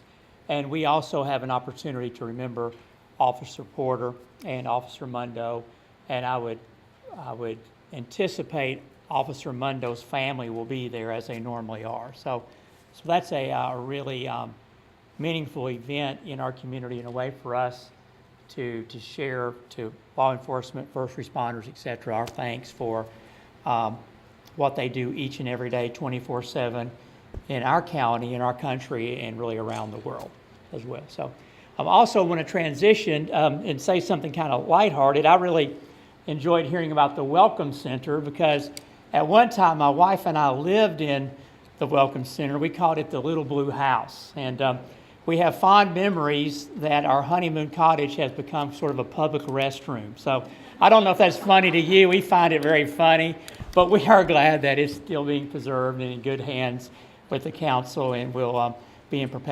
perpetuation, I guess, much longer than we'll live as well. So that's kind of a side note too. In our county, we have a network of helping agencies, and our law enforcement agencies work together very well. We have a group, an agency, a 5013C. It's called the Oldham County Ministerial Association. That is a collection of churches and different helping groups that help individuals that are either members of our community or those who are more transient. When I use that word, I mean passing through. As you can imagine, Interstate 71 produces its own unique opportunities for us to help and minister to people that come our way. Also, in addition to receiving support from our local churches, Baptist Health LaGrange Hospital supports us. The Agape Shop makes a monthly donation to us. The Rotary Club of LaGrange, and also numerous individuals. In 2018, we received gifts totaling $12,000.670, and we expended $10,500. And we have some local vendors that we primarily provide assistance through. They are for fuel at Speedway Super America in LaGrange, meals through the Dairy Queen in LaGrange, and we have two hotel vendors that help us in sort of emergency situations. They are the Best Western and also now Super 8. And we use our hotel stays very cautiously because they're about $72 a night. And our hotels are for profit, actually, and they're not a shelter, so to speak. But through the bus situation we've talked about, we use that and utilize that to maybe provide transportation to maybe Wayside Mission or the Healing Place or various other organizations that can provide maybe more holistic help than we're able to help on a day-to-day basis. So sometimes we're putting maybe possibly a Band-Aid on a hemorrhage, but we like the opportunity to help in ways that we can. In 2018, of those $10,500, what that looks like, we provided 94 vouchers for fuel for different individuals, kind of like we're talking about transportation tonight, 62 nights of lodging, 32 meals at the Dairy Queen, 25 Christmas baskets, 15 families received assistance with rent or utilities, and then we had 10 miscellaneous gifts of kindness that might have been for a vehicle repair, a Greyhound bus ticket, etc. So we have a number of ways that we become aware of individuals, whether it be our local law enforcement, but then there's a lot of citizens that also make us aware, and you certainly are welcome to contact me or the police department as the chaplain, and I can let you kind of know what we offer and how we can help, and feel free to do that as well. I am accountable to our chief, to our local police department with the funds that we have.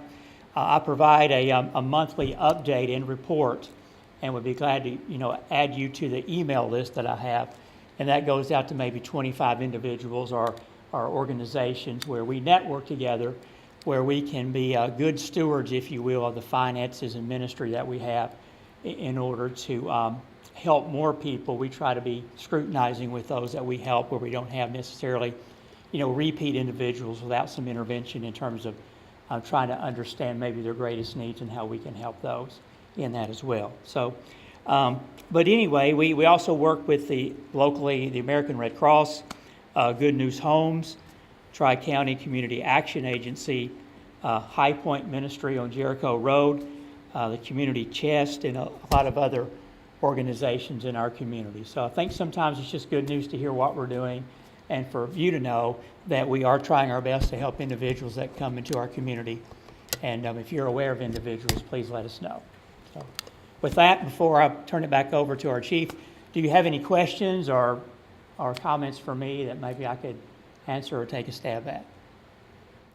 Just, You're welcome. thank you, Don. I know you've served in this role for many, many years. How many years has it been? Well, it began really in 1990. Some of you might remember that in June of 1990, we had a tornado that hit LaGrange. Now, you have to be a little bit gray-haired probably to remember that as well. But Chief Robson was actually the chief at that point, and I was next door at LaGrange United Methodist Church, and we had a basement where we actually allowed what then was Rolling Hills Trailer Park. It's now Copperstone Point. We had all the residents in our basement that evening, and we had a tornado that night. And through the grace of the Lord, that tornado went from Dawkins to Finley Mill and skipped over Highway 53 and hit Pear Orchard, and then kind of went out to Northland out that way as well. So it was at that evening I just had that call, if you will, to want to be involved in helping the community in ways that I could and with the gifts that I have. So officially it was 1994, but I kind of started in 1990 helping the police out in kind of a role I didn't even know I was doing then at that point. So it's been a while, but I do enjoy it. I do meet at times more individuals with needs that probably would not walk in the doors of our church, but have needs that I can go and meet them maybe where they're at as well.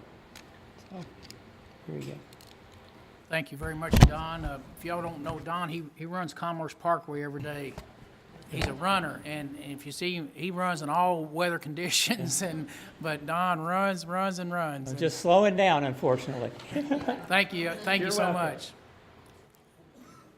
I do want to express my appreciation to Don, because he comes out all hours of the night, and when he responds, he can usually free the officer up to return back to routine duty. So it doesn't go unappreciated. Thank you.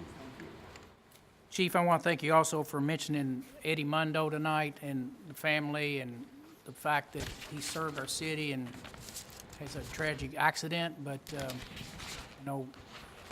Councilwoman Carter was a friend of Eddie Mundo's family, and we just thought it was appropriate to recognize him tonight once again as we try to do in a remembrance of how he served our city and served it well. So thank you so much. And anyone's welcome to come up and see the chairs in the area. That's what they're there for.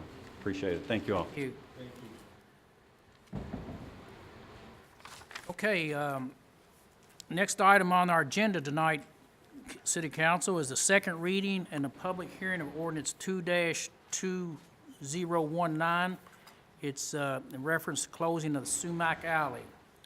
So we will be having a public hearing on this issue. Be discussing the Sumac Alley situation. But Beach, if you would, at this time, would you like to go ahead and Sure. mention to the council what the ordinance relates to and what you'd like to say about the ordinance? Okay, this is the second reading of the ordinance number 2 of 2019 series involving, called the ordinance related to the closing of Sumac Alley. From Jefferson Street to Madison Street, and there's an unimproved alley from Sumac Alley west about 200 feet. This is the history of this. I'll just briefly describe the history of this. Is that in 1980, the law was passed in Kentucky that laid out the statute that requires the elements of closing a road.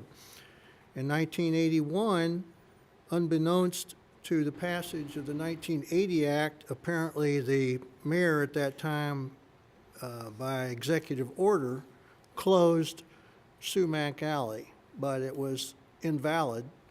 Therefore, we're now here again today to consider the closing of Sumac Alley based on the dimensions that were described in the the ordinance that's been circulated. Approximately 431 feet from Jefferson Street to Madison Avenue, and then approximately 180 feet west from Sumac Alley. There's a small 16-foot alley there that's just abandoned, that's would be closed also. And that's the reading of the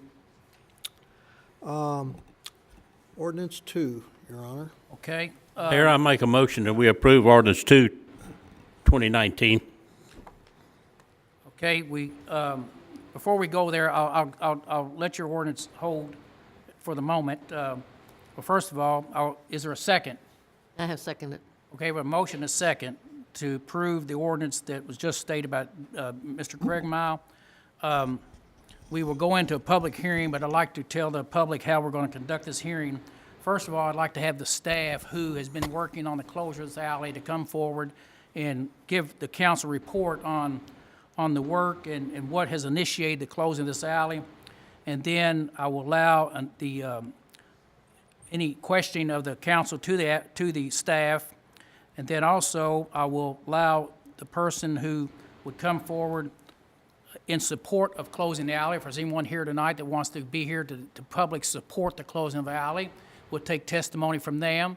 And then after that's done, I will allow anybody to come forward who's in a disagreement with the ordinance and would like to speak against the ordinance. I'll allow that opportunity as well. And then we'll have, I'm just going by the Roberts rules here on how to conduct a public hearing. Then we will take either closing arguments from either side. If they want to argue again after something they've heard, I would give them the opportunity to try to correct what was heard previously, so they would have that opportunity. Then I'll close the public hearing. The council will now be in their hands and they will discuss it. So at this time, I'd like to go ahead and begin the public hearing on this ordinance. We have a motion to approve and a second. It's on the table, so we'll move forward with the motion and the second. Mayor, I move that we go into public hearing. Motion made by Second. Lamline, second by Trey Kamer. Sorry, Andrew. All those in favor of the motion, let me know by saying aye. Aye. Anyone opposed? Okay, with that being said, I'd like to call on Stephanie Winther. I've asked her to come forward tonight to just try to brief the council on how she's been involved with this subject and subject matter long before I showed up. But Stephanie, welcome. So tell us what you know about your work on closing this alley. When I came on this job back in February, I think it was sometime during March, I was informed of an ongoing dispute regarding the alley at Sumac Alley between Grange Water Company and the gentleman, Mr. Chris Smith, that lived on the other side of the alley. There had been some ongoing dispute between them on who owned the alley. I did some research, and I was able to find that back in 1981 in City Council, there was an executive order to close the alley, but again, we figured out that that was not a valid closure. Mr. Smith was at the understanding, based on information he had been told, that the alley was closed.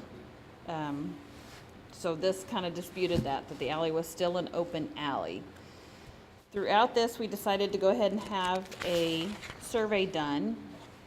The Grange Water Company was going to have a survey done to see where the lines were for the alley. I talked with Mr. Smith and with the other neighbor, Mr. Gary Williams, and they were adamant that they wanted the alley closed. Let's go ahead and finalize what was started in 1981. Let's get it done.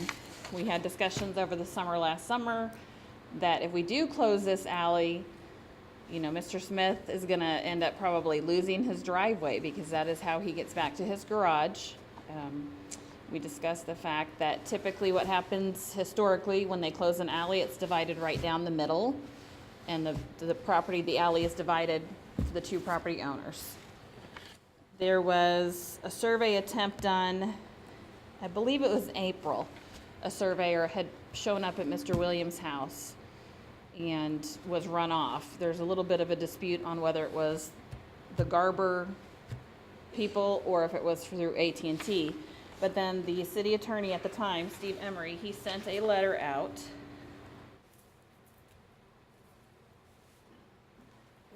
letting them know that it was going to be surveyed for consideration of closing and to please allow the surveyors on the property. throughout the summer. Took a while. But the survey was finally completed in August. So in August, let's see that. The survey was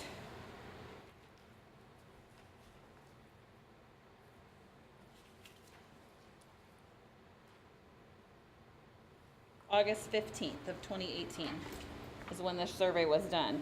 When Garber wrote this survey out, they completed, here's Sumac Alley right here. This is 146. This is Grange Water Company. This is Mr. Smith's property. When they did the initial survey, they just surveyed from 146 back to this other unnamed alley, and they stopped. If they would have surveyed the whole thing and tried to close the whole thing, it would have blocked off this alley. So they just surveyed back here.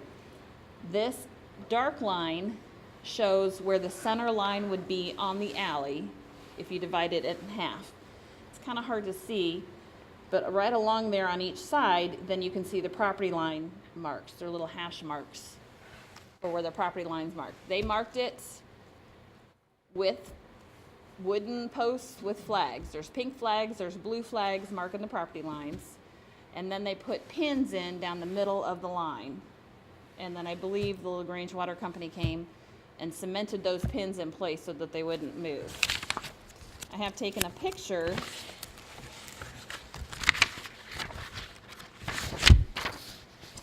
The picture's kind of hard to see because it is shaded and there's trees.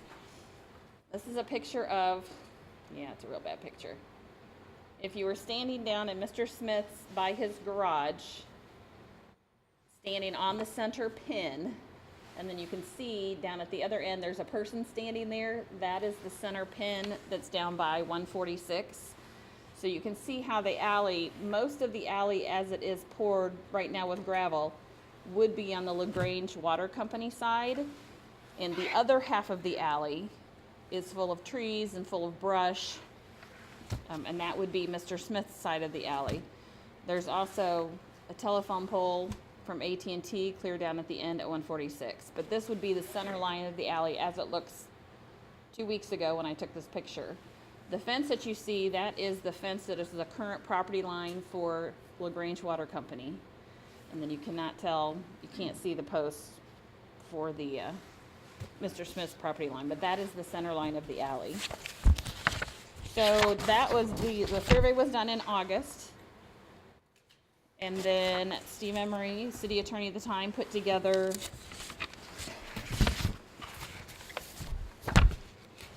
some affidavits for the people to sign that they give permission or that they are consenting to closing the alley. And I went through with each property owner and delivered these. And here's an example of the letter. Can you read the consent letter? I mean, is it very long? It's not very long. Could you read that out loud, just Sure. so people will understand what the consent letter was meant to be and signed off on? It says consent to close alley. I, the name, do hereby consent to the city of LaGrange, Kentucky, hereinafter city, for the closing of Sumac Alley, hereinafter public way. I own property that is in or abutting the public way or portion thereof to be closed.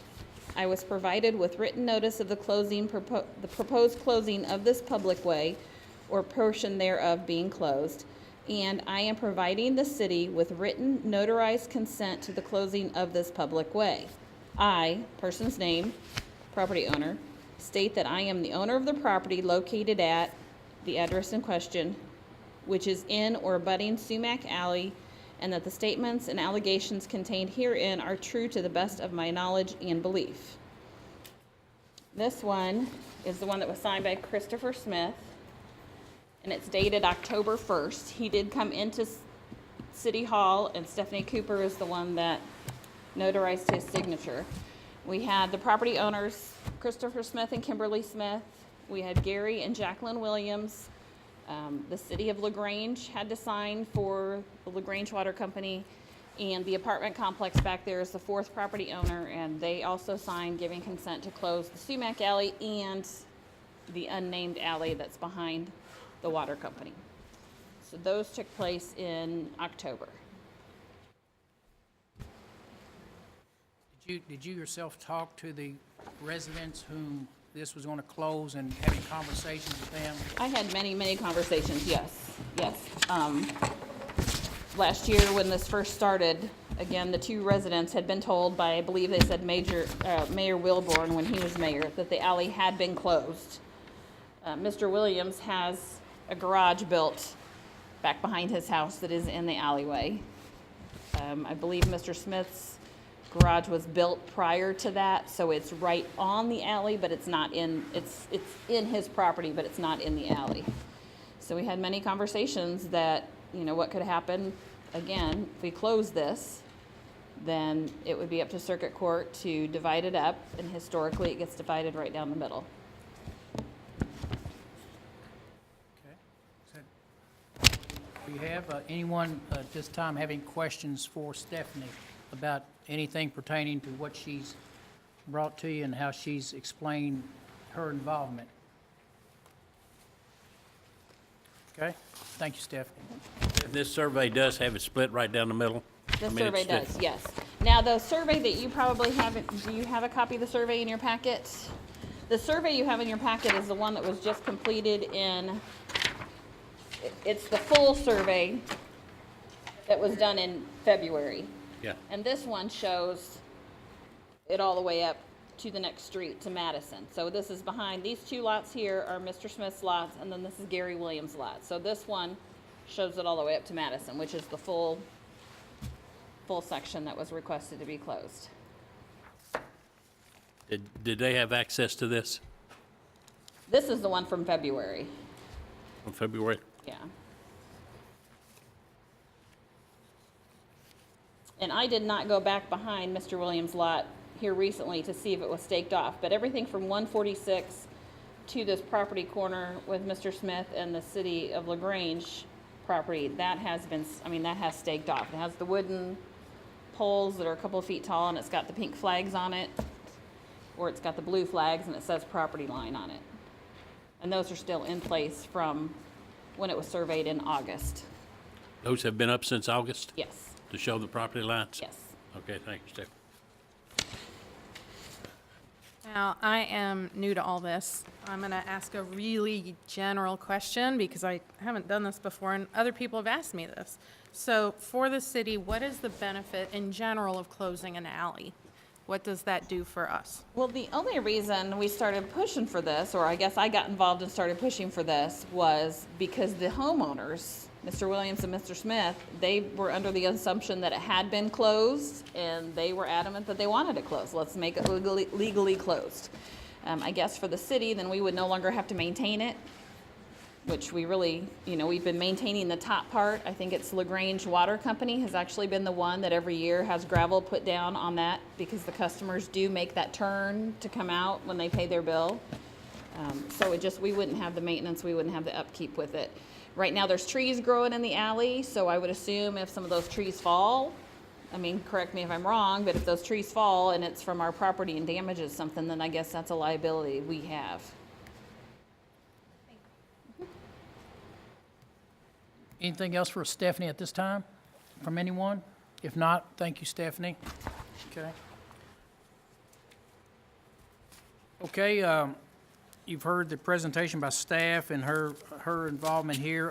At this time, I would ask if there's anyone in the audience that supports the closing of this alley.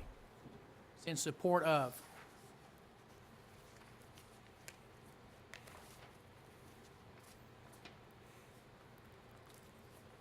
State your name, please. My name's Ted Chisholm, 1649 South Property Road, Emmons, Kentucky, 40019. Director of LaGrange Utilities, 412 East Jefferson Street, LaGrange, Kentucky, 40031. I'm in support of closing this alley because within support of this alley, there's been several conversations of, even back when John Bennett was director, that it was a closed alley and we was letting the general public drive on it and it needed to stop. And it's been brought to my secretary's attention that it's been a private driveway. So I proceeded to research to see exactly who actually owned that portion of the city, and it come up that as Stephanie said, it come up to close by executive order, but it went any further. So then I went and had it surveyed. LaGrange Utilities, I didn't. LaGrange Utilities paid to have it surveyed to see exactly where the alley lied and if it was closed, which part went to who got what, and then that would let us, because we're looking at rehabbing our complete parking lot up there, and if it was closed, then we know exactly where the boundary lines is, then we could take and do our in and out. We want to make a in and out to our drive-through. We want to make it in and out. We want to close off in front of our building where everybody has to stop driving in front of our building, where it's a confusion on parking and everything. And so we are in very much support of closed alley. It come up, this went in before the ordinance committee and started back a year and a half or so ago, Trey, that to close the alley, and the ordinance committee looked at it and they brought it on before the council. And then I think it was brought up that everybody signed off on it, and LaGrange Utilities would like to see this alley closed. Thank you. Any questions from me? Thank you. Okay, anyone else here tonight in support of the ordinance to close this alley? No one else? Okay, I'll now ask anyone here tonight in opposition to closing this alley.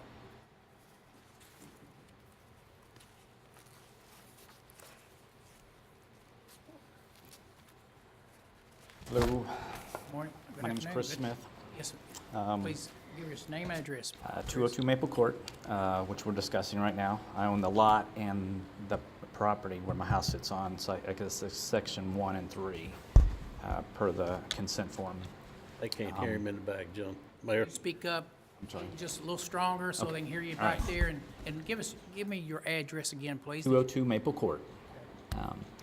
What Stephanie is saying is correct. I was absolutely 100% for closing this alley initially, with a clear understanding that once it was closed, it would be split down the middle, and that mutually our family and LaGrange Utilities would continue to use this as it's been for the last 10 years since LaGrange Utilities moved in. We thought eventually it would get improved, we would pave it or concrete it, and it would just continue to be their turnaround and our driveway. I've lived there for 13 years, and it's our only access to our house. It's as it has been, and I've got some photos, and I'm kind of going against what I had written because a lot of people have said exactly what I was going to say.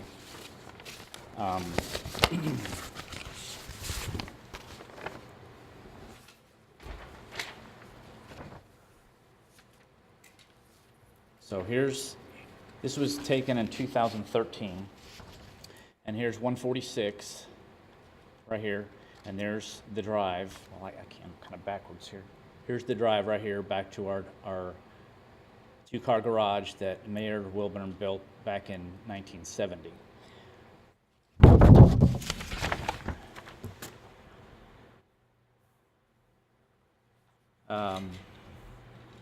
Sorry. 2009, gosh, I can't get this correct here, sorry. Same thing, 2009, you can see the drive back to our house and the two-car garage. I pulled up a historic photo.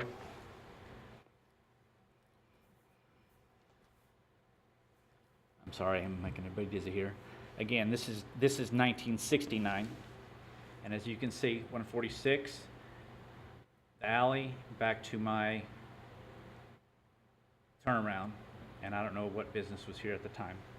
I also found a 1952 photo that was also used as the drive. So basically, as long as that house has been there 110 years, that has been used as our driveway. Again, I was 100% for closing this until I found out that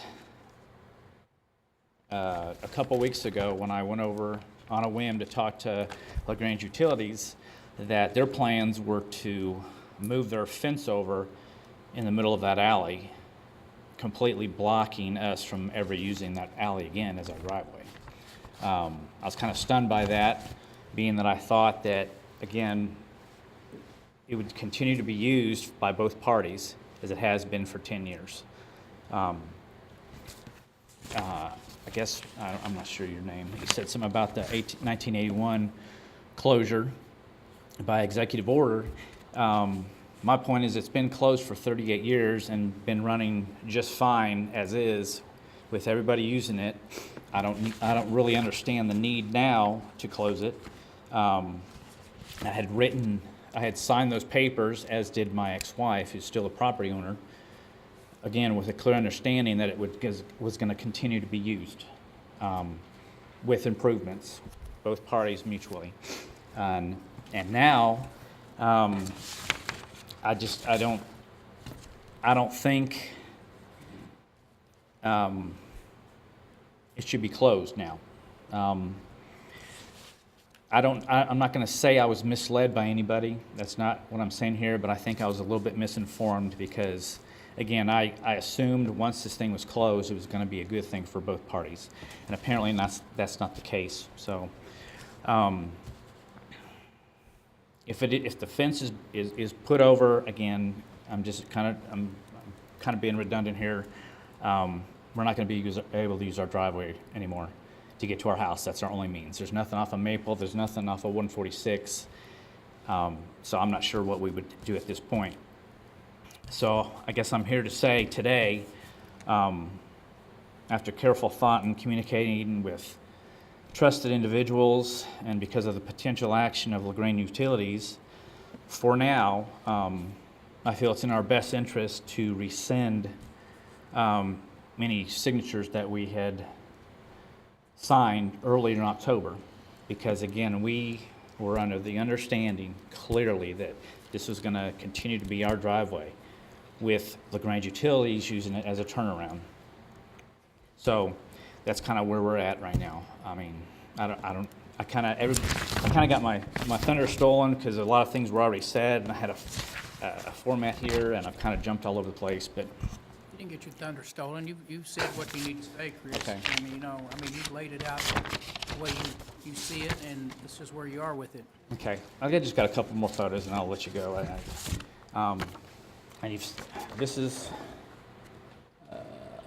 There's the drive there that I've been using for 13 years and 70, 80 years prior to that. That's going in.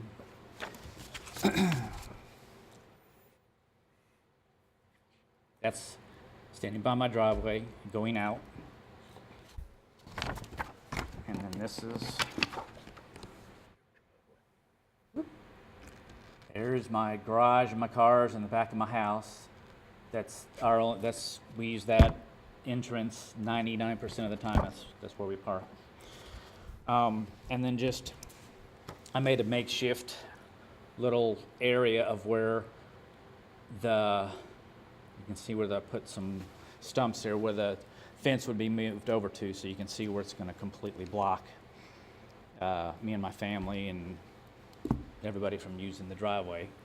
So that's kind of where I stand. I've never been in this type of situation, so I don't know if I'm doing the right thing or not, but I've been advised by some pretty trusted people to rescind our signatures because of some of the things that we were led to believe. Okay?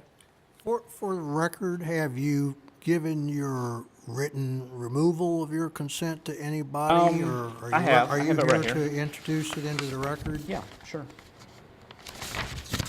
Should I read it or show you? I mean, it's the same thing. I can give you.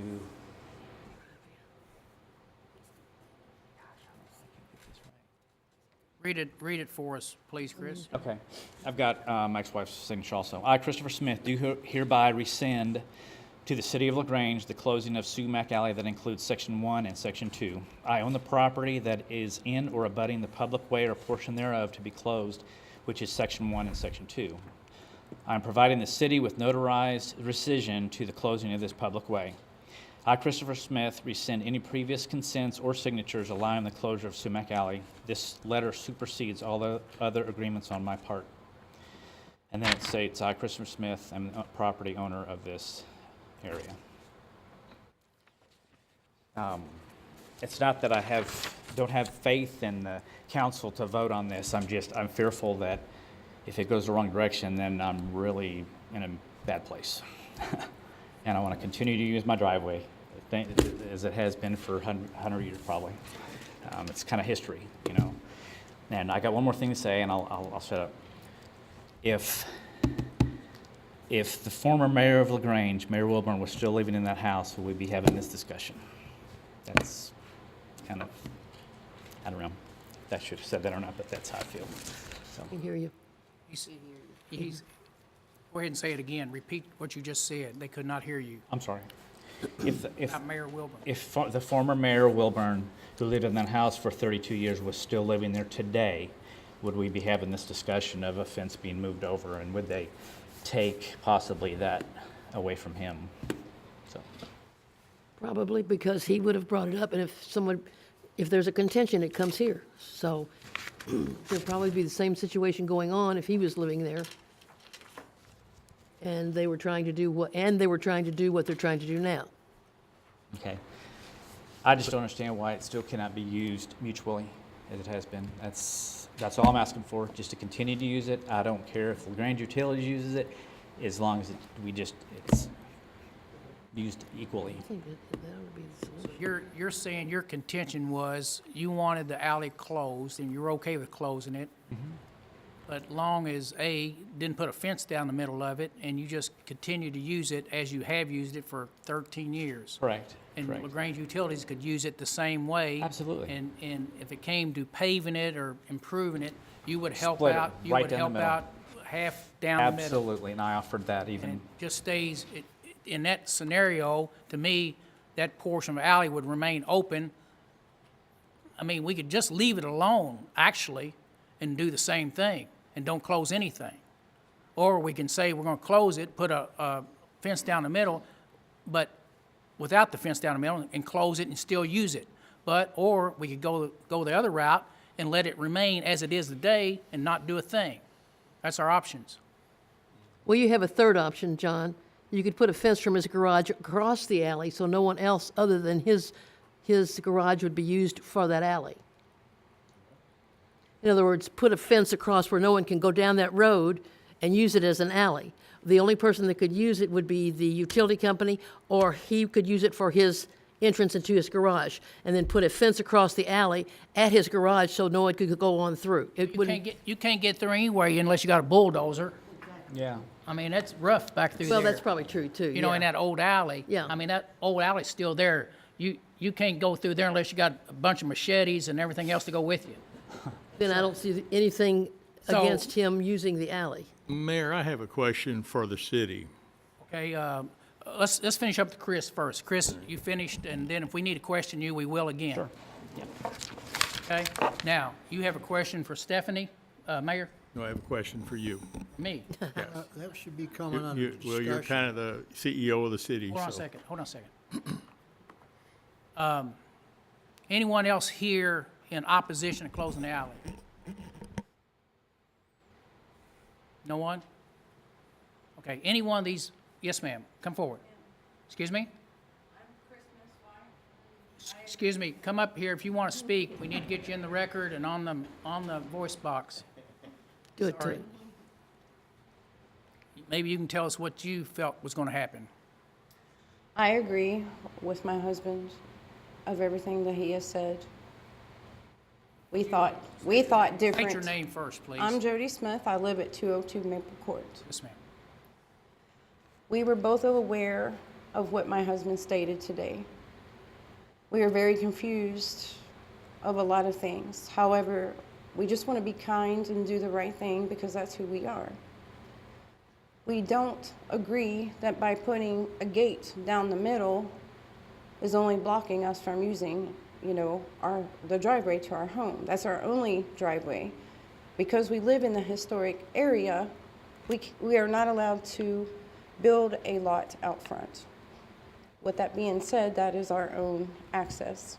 By them building a gate, I don't understand where they would benefit doing so, just simply because they have all that area over there that they can work with. What is 8 more feet going to matter? That's all I have to say. Now, I'll ask the question Okay, okay, okay. Okay, any further ones who want to come up and be opposed?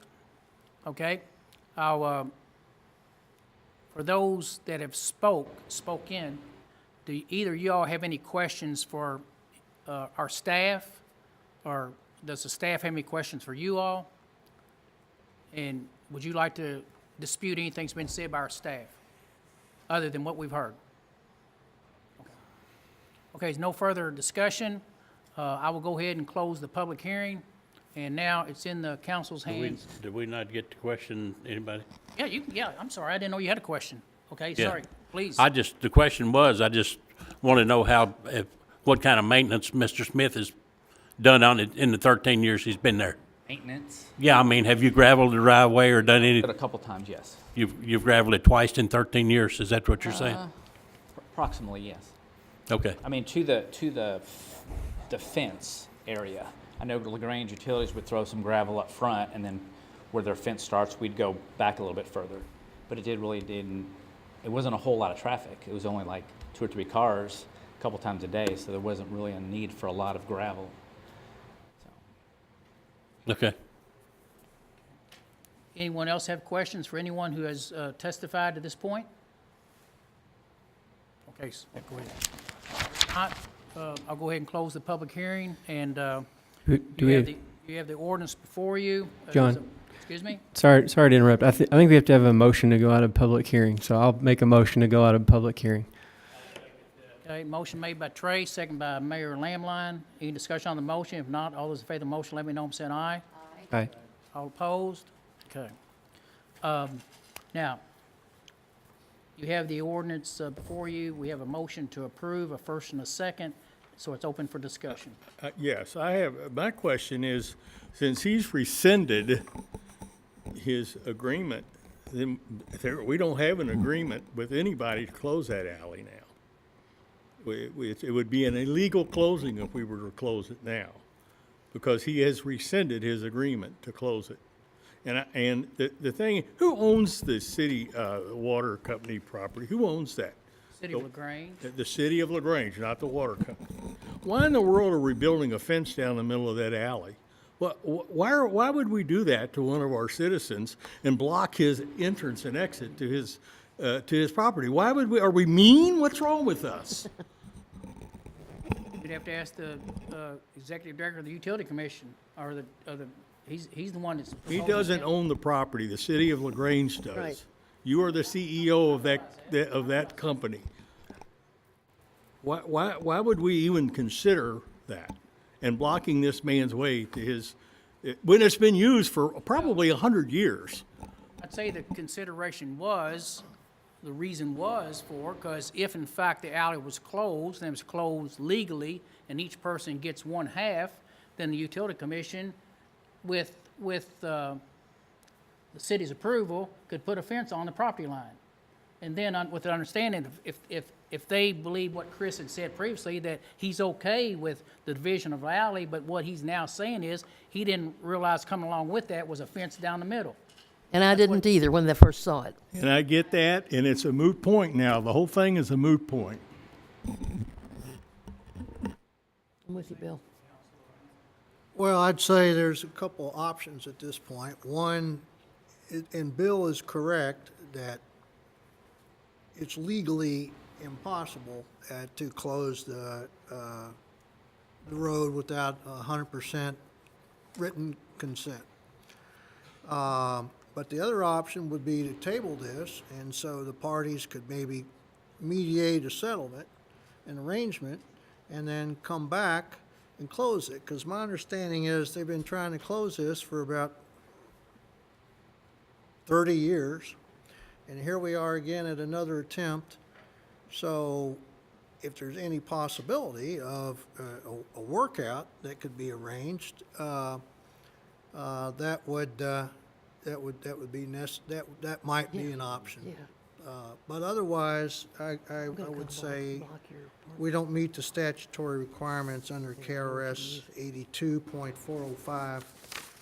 So it's the second element is, or the third element is all property owners in abutting and public way or a portion thereof being closed have given their written notarized consent to the closing, and copies of which are attached to the reading that we had. So that said, I believe a written rescission could neutralize a written consent.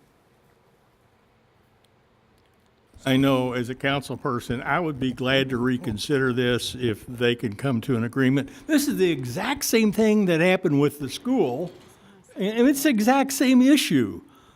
These people have to come to an agreement of some sort and put it in writing, not a gentleman's agreement, but put it in writing and make that part of the document that we pass.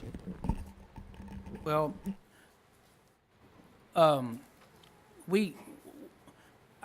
if you say I'm the CEO, then I'll make a decision on the fence. But I'm here we've got an ordinance before you here tonight to close this alley. Now, if any council member wants to amend closing the alley and attach something else to it, then I guess the council will entertain that.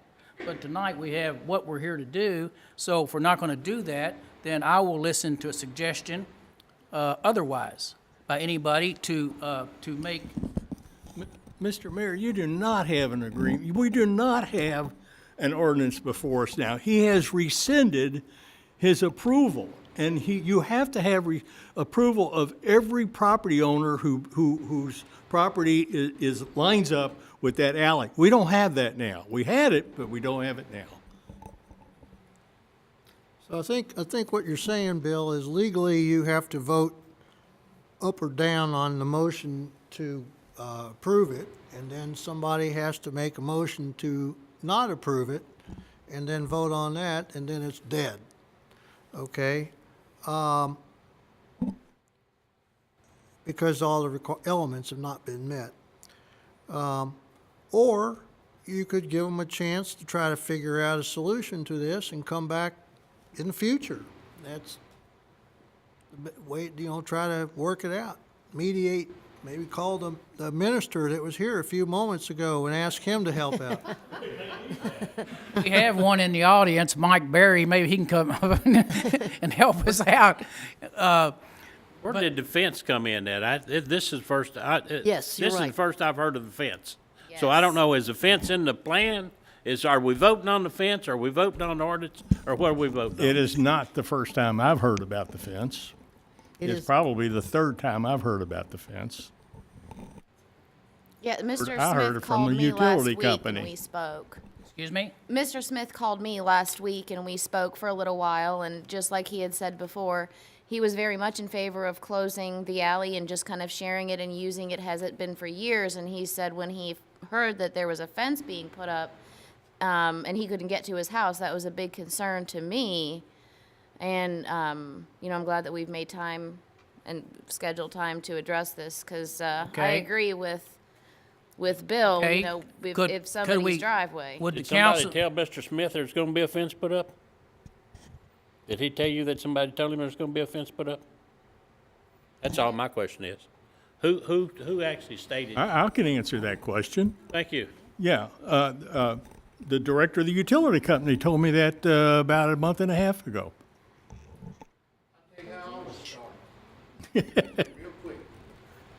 excuse me, Talked about in our committee meeting, it's brought up, Mayor Elsie Carter said if we got any property, we need to move our fences out to our property line to protect all of our utilities up there.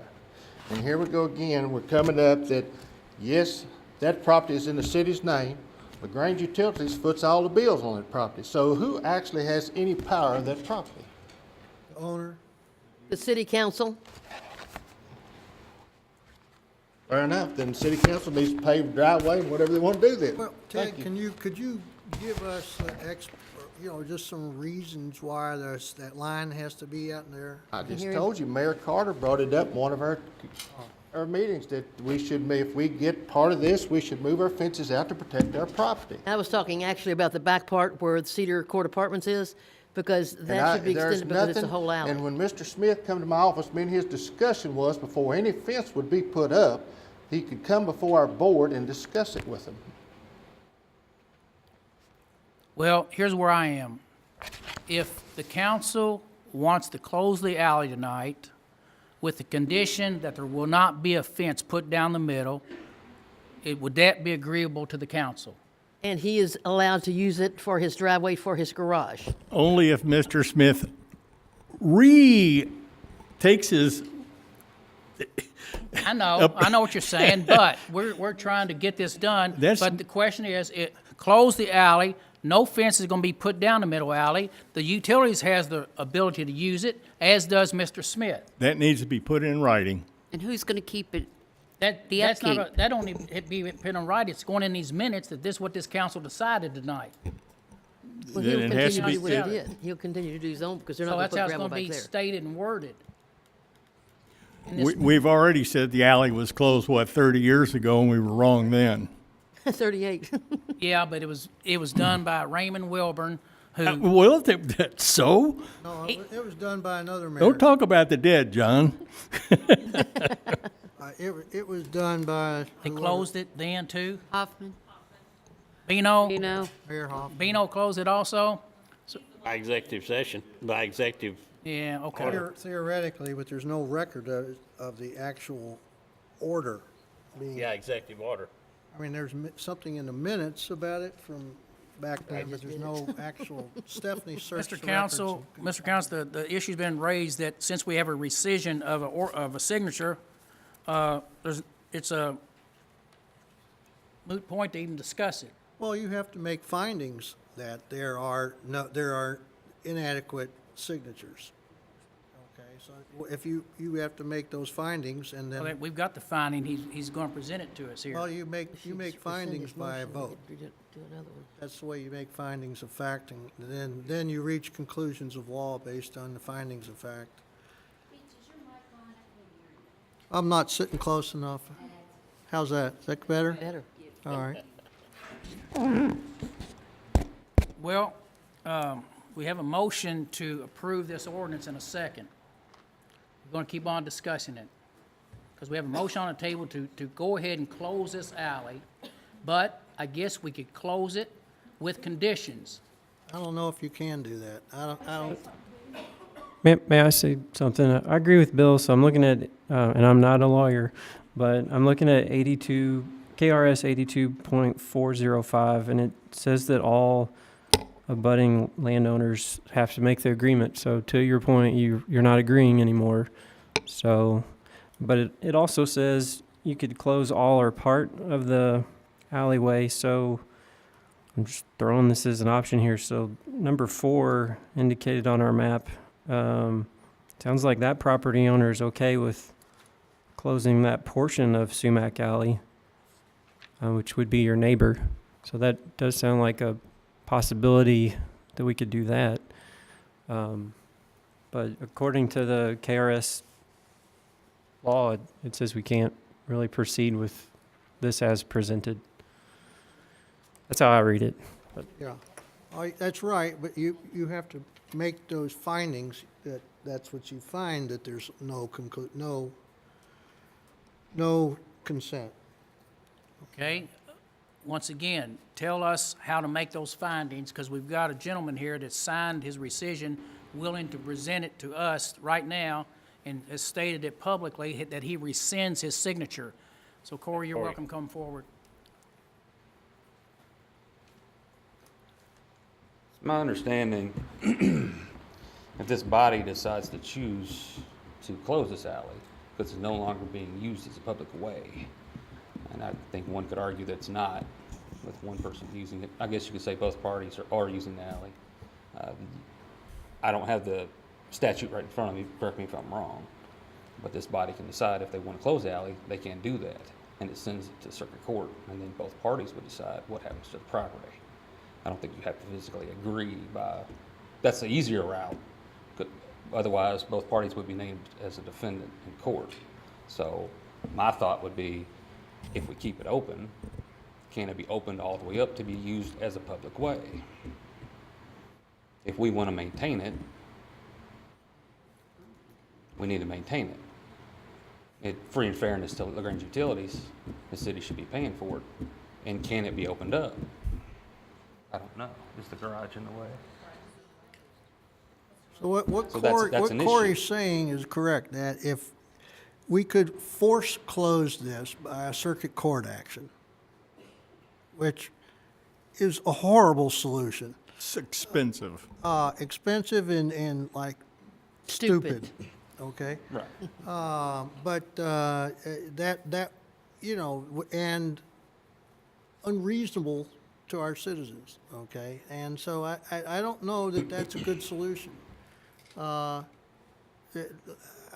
know, you either agree to table it and talk about this and come back next month, give them a month to work it out, or just, this is the last hurrah, you know, that we've been trying to do this for 30 years. We thought we'd reached a point, and until a month and a half ago, when this action to put a fence up in the middle, which is, you know, if there's a legal right to put the fence there, okay? So in the law, there's always the legal right, and then there's also the equitable right, which is the moral code of what is right in the eyes of the people. And so you got to wonder, what is the purpose if this is the Grange city property, it represents the people? The question is, Bill asked, is why are we doing this? You know, and it goes back before this administration. It goes back before the previous administration and goes on back to 2009 when I think Mayor Carter signed the deed to this property. Do you remember that, Elsie? Decide the what? Signed the deed that acquired this property for the city Yes. in 2009, so Right. it goes way back. So, you know, it serves this property serves a public purpose, and does this closing of this road serve a public purpose? That's what we always have to ask. I guess to Mayor Lamline, you say you can't deal with this since he's rescinded his agreement, but would you go as far as ask him to rescind his disagreement? Till he has an agreement with somebody that that he can use that piece of property. Not till he has that in writing. Oh, Here's the way that should happen. They go, you table it, they go out, they work something out. If they can't work it out, then they come up with an agreement that if this road is closed, then that's what happened. If they can't work it out, then you just we don't waste any more time on it. okay, Somebody go down ahead, there I'm has a sorry. question. Go on, you go first. What is there to work out? I'm saying there's not gonna be a fence put down in the center of this alley. Okay, now, Ted can put a fence down the edge of the alley and protect the property, the utilities, but it's not gonna blockade this guy from getting to his garage that they have for 50 or 60 or 70 years. If you wanna protect your property, you know, you could go to the side of the alley and then protect it at that point. But to move it out 5 feet or whatever it is, the difference down the middle, then it basically takes away his access. And we can stop that from happening, okay? We should do it legally, though. Well, no. If not, it'll be done with, What do you mean legally? I'm just gonna say, if we own the property as city council, I'm gonna say it's not gonna be put up there to block this guy from getting out of his driveway. I think we're saying, though, maybe 10 or 20 years from now, when none of us may be on this board or council, that somebody else might decide to put a fence or something. They might bring it up again. I don't know. and the driveways have worked for this long period of time that they were supposedly closed and weren't closed, and they worked perfectly fine, seems like, for everybody. And now we're gonna change it, and then it screws somebody, and I don't agree with that. I don't agree with that. Well, I think the part of what you just said, gonna mess over somebody, Well, same difference. Chris is just contending, he did not tonight understand, he was okay with closing the alley, but he contends and says, I assume he's telling the truth, that he did not think that there was gonna be a fence put down the middle by him agreeing to close it, I didn't either. okay? So that's where we are. He felt it'd be a closed alley, once and for all, the understanding that the utilities could continue to use it and he could continue to use it forever. Forever. So, but he didn't evidently think, unless someone told him, when you do this and agree this, there's gonna be a fence down the middle of this alley. So you gotta find you another way into your property.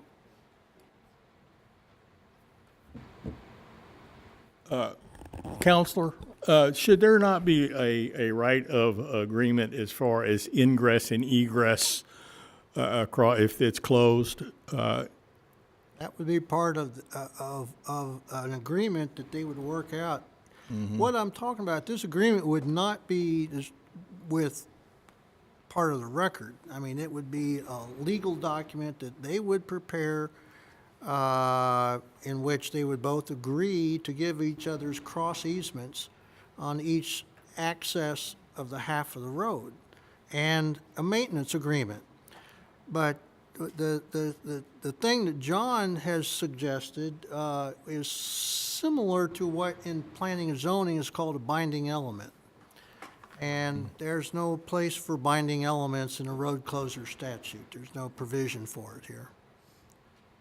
Well, as a council person, I would be glad to have a yes vote on this if there is something in writing, an agreement between the city and the property owner as far as agreeing forever to use this ingress and egress from this property. Right, Chris would have to come back here and unrescind his rescission. Absolutely. And then we would have the required 100% consent, and then he would have to rely upon his agreement with the city of LaGrange, that we would honor that agreement, but it has to be a binding, agreement signed by he and his wife on the land, with the city and the mayor would sign it. It doesn't have to be but a page or two long, not even that much. And then it could be put to the record too, like a deed of easement. It would be, and it would be recorded. Yeah, in and that's the what I deed would be room. talking about, would be a deed of easement. Yeah. Could you write that, Beach? I'd be glad to try to draft it up. Yeah, sure. And you can have your lawyer look at it too, and just make sure it's correct or needs any corrections. Can I ask a question? Yes. If it's an easement agreement, my issue with keeping it, with closing it, but giving them access would be a maintenance issue for the future. I think you're going to run in, my opinion would be that you would run into a lot of issues down the road when, what happens when, say, the waterworks, the city decides it needs to be paved, but perhaps the homeowner doesn't want to pay for the pavement. You're going to have future legal cost. So wouldn't it be easier to have a clear idea of who owns it, who's expected to maintain it, to keep it open, but have the city actually pay? It shouldn't be on the waterworks budget to come out of it, and have them approach it like they would any other city alley and street. Because just from a personal, as someone who has an alley behind my house, I'd be very upset if at some point it was closed, or that I didn't know for sure who would be responsible for paving it and maintaining it. Yeah, a road maintenance agreement is very, typical with most easements, okay? And because this will be a cross easement, like you can use my half, and and we can use your half, and so any future maintenance, we will agree on it, and we will split the cost equally, because, half of the tires on that road are going to belong to customers of the water department, and the other half of the tires of the cars are going to be on their property. So the other thing is just do nothing and just leave it the way it is, except that sort of defeats the need to close the rest of this alley on back to the part that's just completely grown up and overgrown at that point. Well, the rest of it, though, is not as important to Gary Williams as this part of it is to Chris Smith. Okay? Right. So. It also alleviates the need for, the city and Corey to maintain this as a city road. I mean, you know, if we're not gonna close it, you know, we're gonna keep putting gravel down. Okay, what we have though, Mr. Craig, we have a motion to approve and a second. What's your recommendation we do with that tonight? My Or- recommendation The motion maker can rescind that. is to table the vote for 30 days.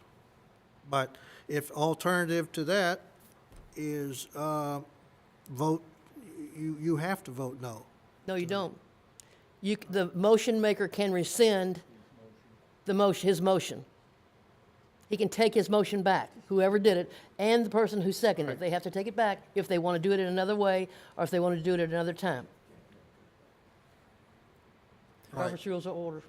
Okay, after the discussion we've heard tonight, does the person who made the motion, based on future agreements, future positions and statements in writing, would that person want to rescind their motion? Future agreements? Well, to get them together and each draw something up that we come back, look at 30 days from now. And then we'll just put this on the table and continue it. Was it Joe? Let the council vote on it. What's I'm that? not rescinding it. They can vote it down if they want to, but I'm not gonna rescind it. He's not going to rescind it. Okay, he says he will not rescind his motion, so we have a motion. Then that stands. And a Then you have second. to go through with the motion. I'll make a motion to table then, to table this motion, and We got a motion on the table to approve it. I know, but I think the motion to table supersedes that one. So I'll make a motion to table for 30 days to the next meeting. I'll second it. Mr. Craigmile, do we have to put that motion to a vote to table and get a 2/3 majority? Or? Order 100 times. Well, you do have to put the motion to table the vote does take priority over the motion to vote. So he would, there needs to be a second on it and a vote. We'd have to vote on whether or not to do that, whether or not to table it. And if it was yes, then it was There's a tabled. motion on the table, to table it.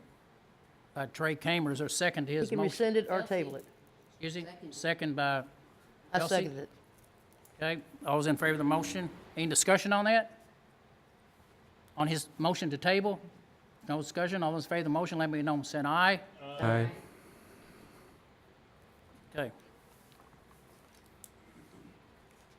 30 days, we'll be back again, and hopefully we can resolute what satisfies all parties, okay, in writing.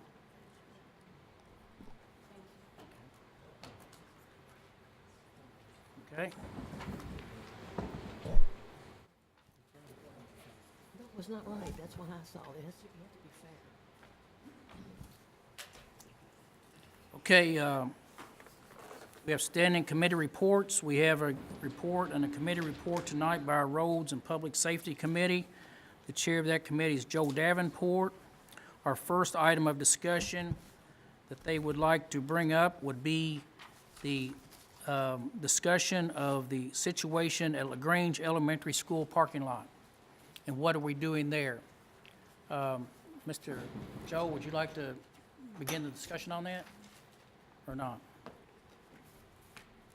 Yeah, I can, Mayor. You can finish it up if you'd like. We met twice with the engineer.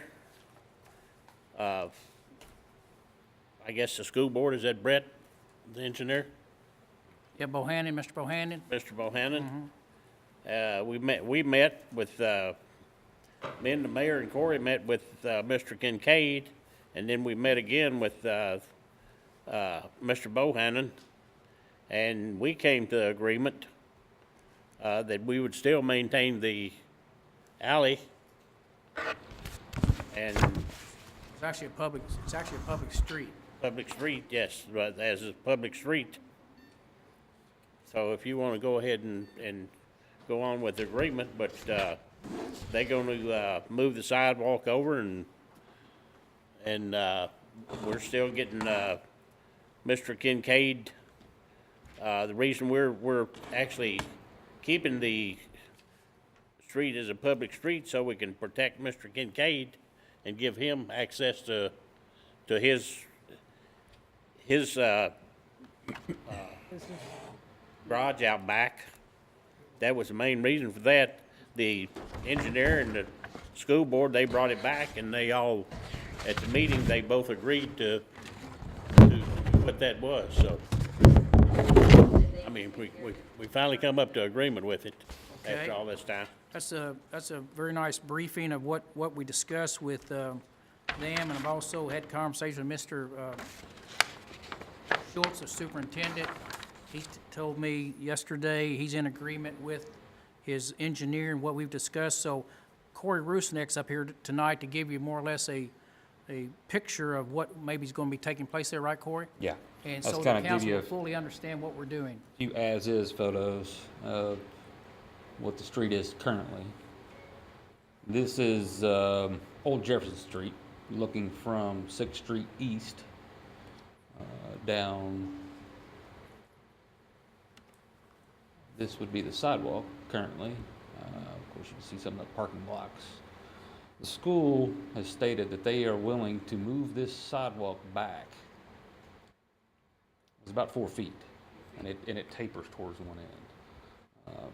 Along with curb and gutter, we're going to work together on some drainage issues. Could you point to the city council, Corey, on that sidewalk where our right-of-way actually ends at, please? The right-of-way is currently right at the back of the sidewalk. Okay. So they're going to move it actually back onto their own property, correct? Correct. Okay. Now, this is looking west, all the way up by the sign. The road's in fair shape. Of course, it's right outside what's been paved is deteriorating. And of course, this is the sidewalk looking the same way. Can I interrupt for just a second? Can you go back to that last picture? So where the SUV is parked, where it looks like the road falls off a little bit, is that Mr. Kincaid's property? No. The right-of-way currently is right in line with poles. The This utility pole poles? right- that pole. Okay. Running down. So it's pretty wide, 60 feet. Now, what we had talked about was the school looks to improve on their side, the sidewalk pushing it back. And we're talking about coming out 13 feet, which is probably roughly, it didn't come out very well. There. Which would still give you enough room where they have square spots. Let's see, this is a drawing that school board provided. This is actually not the construction. How do you get rid of these little arrows? I have no idea. What? This is one that they had actually provided. Of course, it won't fit on the screen. You can see here the current right-of-way line, which they're actually going to shift it back further than they have it currently.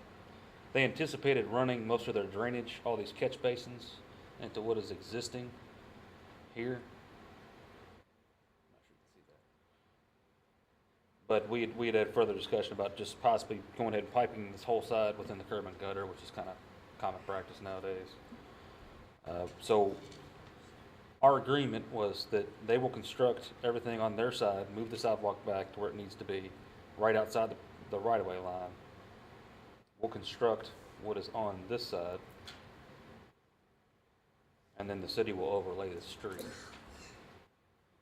So the only thing really in question now would be if we're going to do anything with the fence. Mr. Kincaid said That was kind of a thing that the school was going to throw in there for his benefit, but he said he really doesn't need it, so.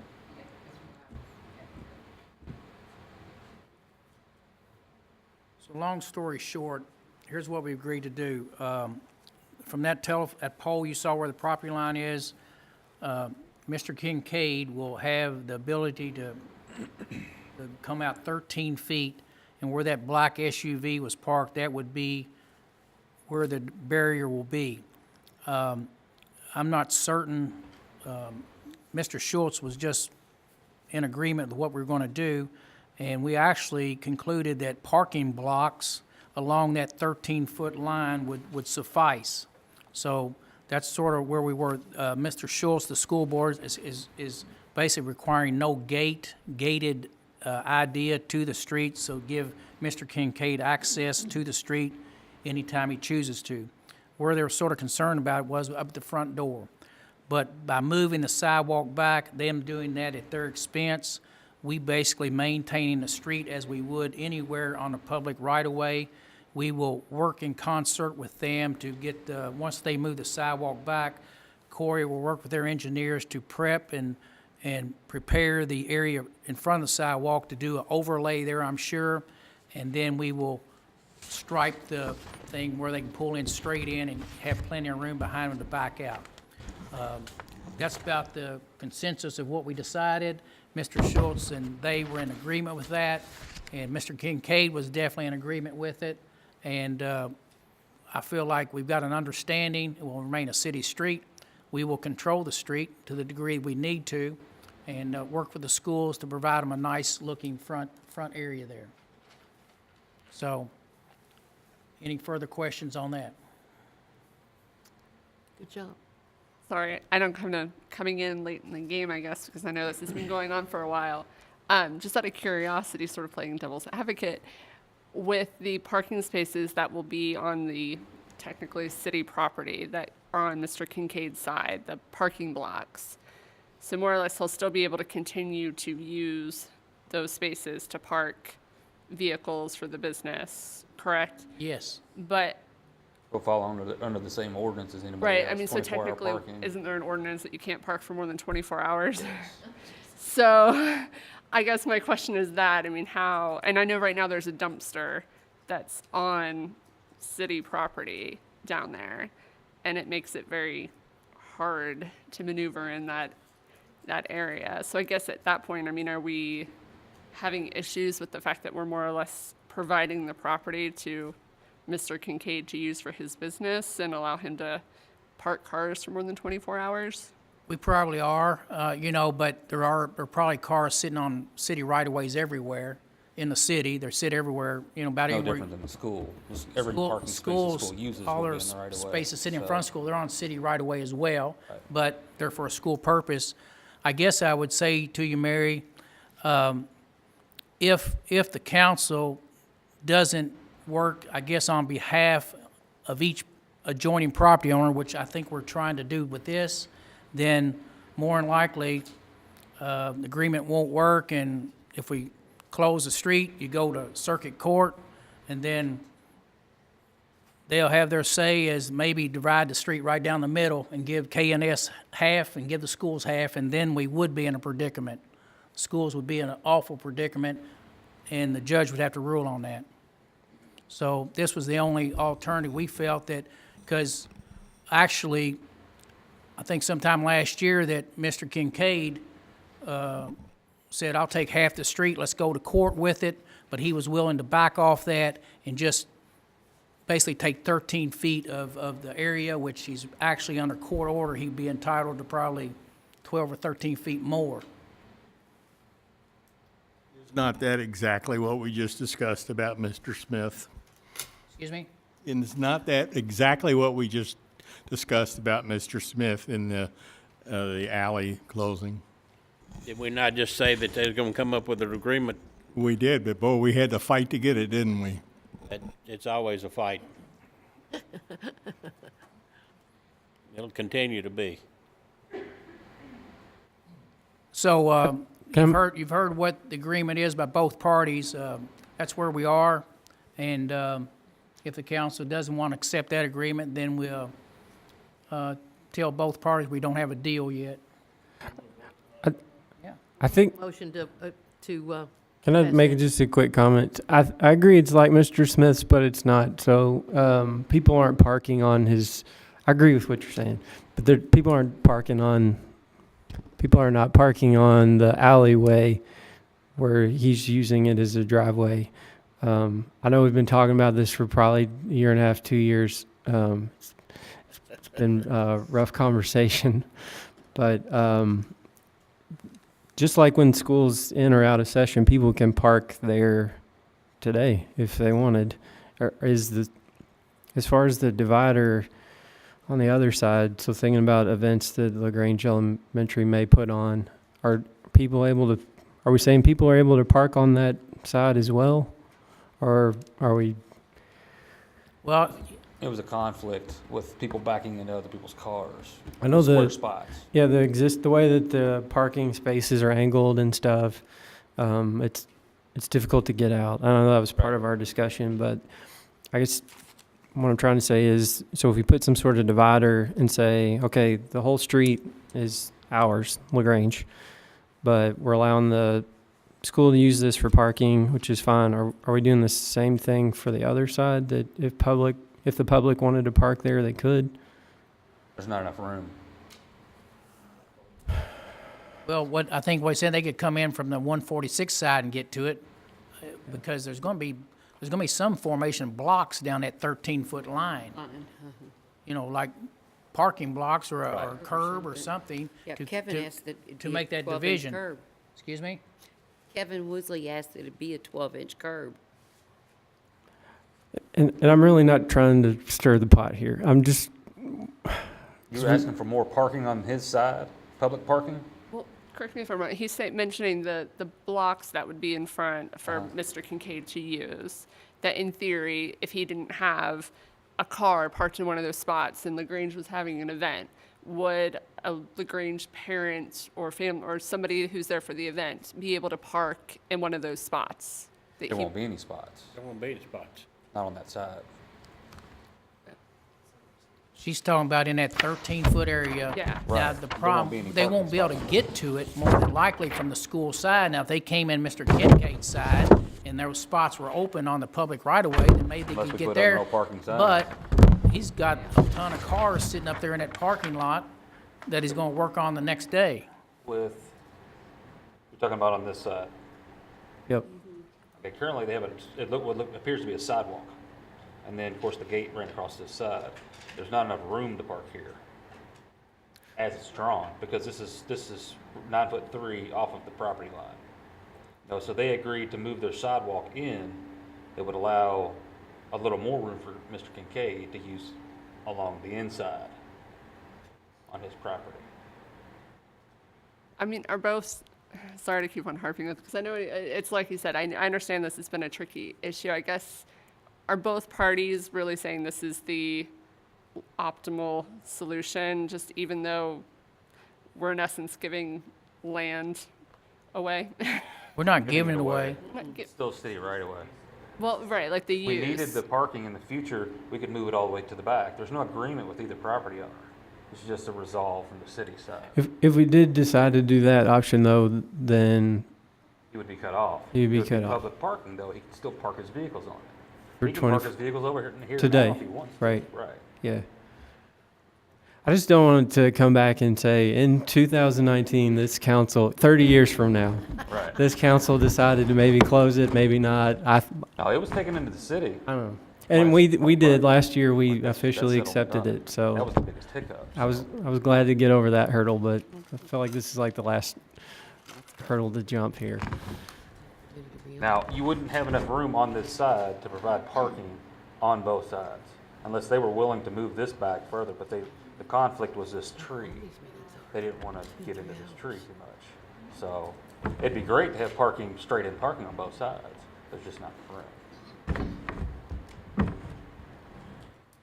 Have square spots. If you could still come in where your sign is, then We're for sure not wanting to open where this it berm would- is, right? State highway would never allow it, Yep. Okay. in my opinion. Well, you know, I think the previous council talked about this for a year or two.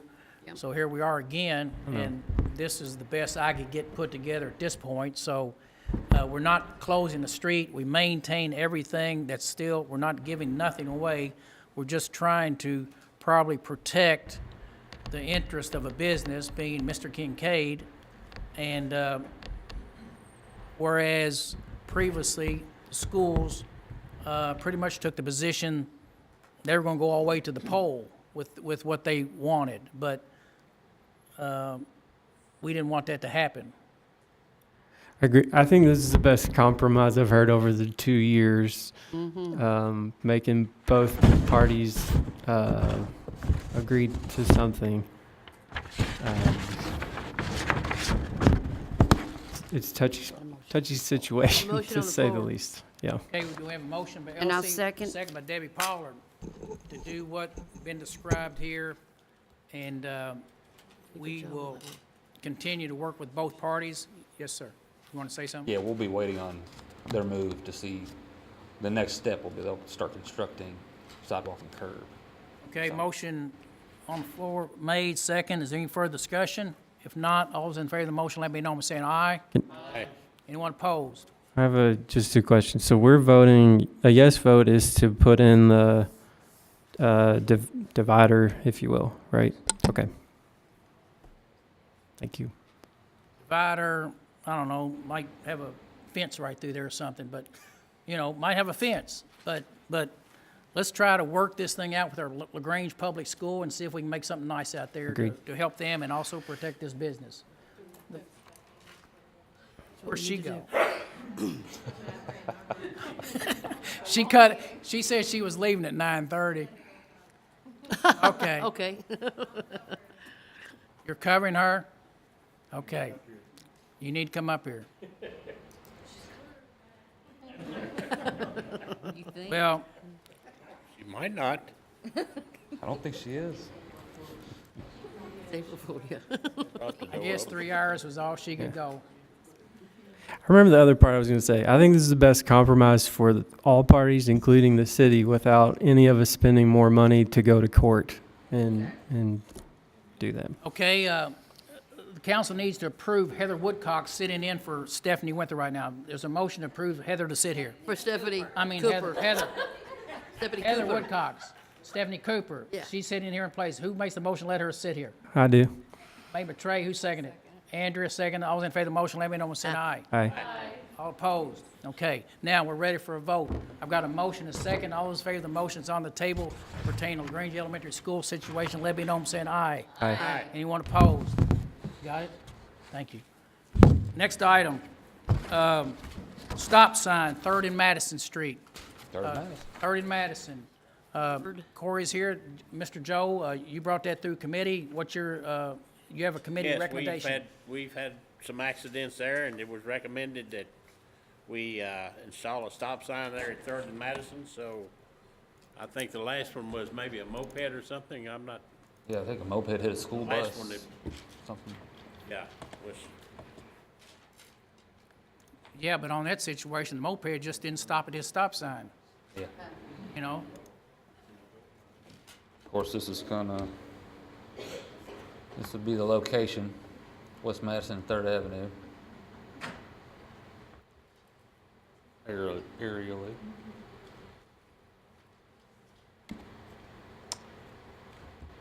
This is coming down 3rd Avenue, looking north at that intersection. This is looking east towards Highway 53 on Madison. This is looking south from 3rd Avenue towards Madison. And this is looking west on Madison towards 4th Avenue. I've had a few calls on my end with what brought to the road committee that this, I thought I had another one. This view here, of course, you see the large, whatever that tree is, we've trimmed it several times. We've asked the property owner, I know Stephanie sent them notices. The visibility is kind of an issue. So it's been, people fly through here. I actually physically pulled out in front of people when I was plowing snow before. So I've had about 3 different people call several times requesting that we turn this into a 4-way stop. So that's what triggered to bring it to the road committee for approval. I believe it was voted yes. Is this going to be a one-way stop or a four-way stop? You're hard to hear. 4-way. That's good. All way. Okay. All way. Corey, is the tree on the Probably partially. We trim it, we do. And if we vote to do this, this will be the only four-way stop on Madison, on that side of Madison? I think You've got so. one at Third, well, not currently, but Fourth and Fifth. Fourth and Fifth, okay. Yep, you're right. Both have always stops. Second and Third are the only two that don't. Visibility at Second, you can see it doesn't cross, so. Okay. That recommendation comes from the Road Public Safety Committee to approve these signs on Madison Street, 2 stop signs. If there's no further discussion, entertain a motion to be approved, to be placed. Anyone want to discuss it further? Well, I'll make a motion that we approve changing that to a 4-way stop. Second. Motion made by Mr. Lamline, second by Leslie Wright. Any discussion on the motion? If not, all those in favor of the motion, let me know, saying aye. Aye. Any opposed? Okay. Third subject, Mr. Chairman, Cherrywood. Cherrywood, yes, Cherrywood, entrance to Cherrywood. The tractor and trailers are, here's some pictures if y'all want to look at them. Would y'all like to see 'em? Yeah, put them in there, Corey. You saw one run over something, didn't you?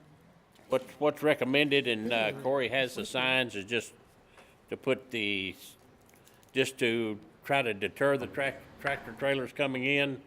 It's my understanding that Walmart has got everything changed for the guys that's using the GIS to get in there, that they follow, the trucks follow that, and most of them realize that they don't even belong in there, but we do have some, you do have the signs, right, Corey? Yes. Yes. The signs were up there at one time and they were taken down. I don't know if it'll stop them, but it'll. Hard to see, right. It might deter them a little bit. I know one option we had looked at too was, this was the island. Yeah, to shorten that. At the end of Market Street where it runs into Cherrywood Drive, it's kind of a tight intersection. We had discussed possibly even moving it back. Yeah. As one alternative, but. Wasn't it about 280 feet or something? Yeah, it's pretty long. Long island there, so we talked about cutting that island off. It's a common problem everywhere. We've widened road radiuses to 100 feet. And they still run off the road, but if it can deter them from. You know what the signs will say yet, Corey? These are just picture signs. We can. I think what we agreed to was just a picture sign. It's a picture of a truck with a hash. Yeah. Corey, place me where we are. We're at the corner of Market Street and Cherrywood Place? And Cherrywood Drive. Okay, this doesn't have anything to do with 53. No. Okay. Partially. They come from 53. They're both ways. Yeah. We had done, yes. 53 and Cherrywood Drive, they do run off that a little bit, not as bad, because we widened that radius there. It was a real bad problem. Remember, we put the big blocks out there in the past? They drag them out on all the roads, so. Yeah. Adam Bear is here tonight. He's the president, homeowner association with Cherrywood, correct, Adam? Would you like to come up and just say a moment to the council, and what's the issue there? Adam did come to the Roads and Public Safety Committee meeting, and another lady, and asked for this consideration.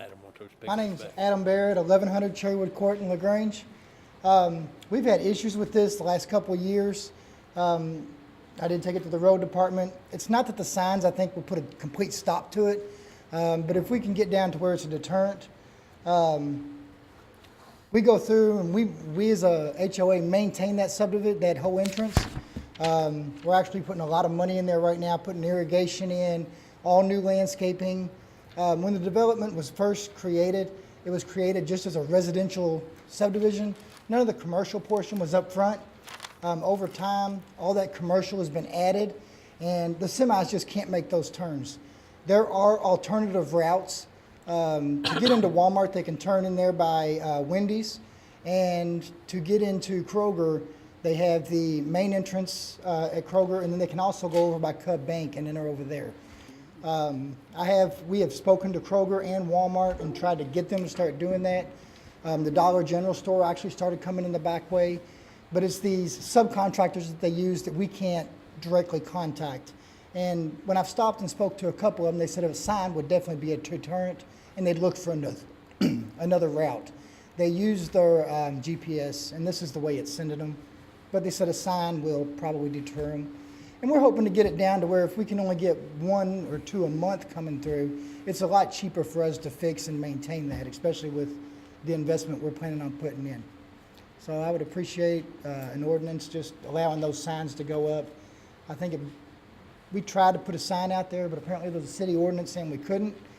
So that's when this all came up, and now we're coming to you all to get the sign put up. So I'd appreciate it. Thanks. Thank you. Thank you. Hey, Corey, how many signs are we talking about? I think we agreed to 2 signs, is this correct, Two. Jeff? Yeah. Was two. One on Market Street, Signs to stick in the islands. and one when you come in. Yeah, one on Market Street facing Cherrywood Drive, and then one facing west, or it's actually facing east. At the entrance. Okay, is Right there by anyone Bobby like to John. make a motion to approve these signs to go in? Second. Motion made by Andrea, second by Debbie Pollard. Any further discussion on the motion? So there's no sign that's going to be on 53, though, right? So when They'd take it down. We'd have to have their approval. Put it down there. You can put it how down did there. how would a Yeah, tractor trailer know not to turn on there without seeing it on 53? They gotta be looking. You can see it from 53. It'll be just outside the Kentucky 53 right away. Before they actually turn. As long as you're looking for it, yes. So it'll be right on the center Well, island. the thought is a lot of your drivers are the same drivers continuously. They see it, they miss it the first time. Hopefully they'll turn on the second time. Well, you can put Is it the after thought. you cut off Or 53 some of down them a just little bit. disregard Put it and right in that island. go on. Put it right in that island. I think that's. I guess all we can do, folks, see how it works, see if it helps anything. Yeah. You know? Do you have in your Like a budget? speed limit sign, Yeah. you see them every day, but I'm assuming you have this in your budget for signage. They won't cost that much. I I hope. think we already have a couple. Okay. All right. Okay, we have a motion, a second. No further discussion. If so, let me know. If not, all those in favor of the motion, let me know. I'm saying aye. Aye. Anyone opposed? Chief, do we have a sign patrol, please? Do we have a sign patrol? Sign patrol. Sign patrol for the semis. I'm serious. No, but you can keep from going down through there if you put a sign up. Okay, we're City finished ordinance. with that topic. Thank you, Corey, very much. Yes, it does.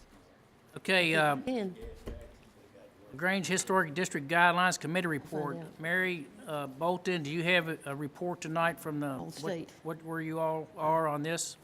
We met with the Historic Commission together, and we went through and got a lot of work done with the middle section of the guidelines. We only have a couple sections left, which we hope to complete at our April 16th meeting. We'll be meeting at 6 o'clock.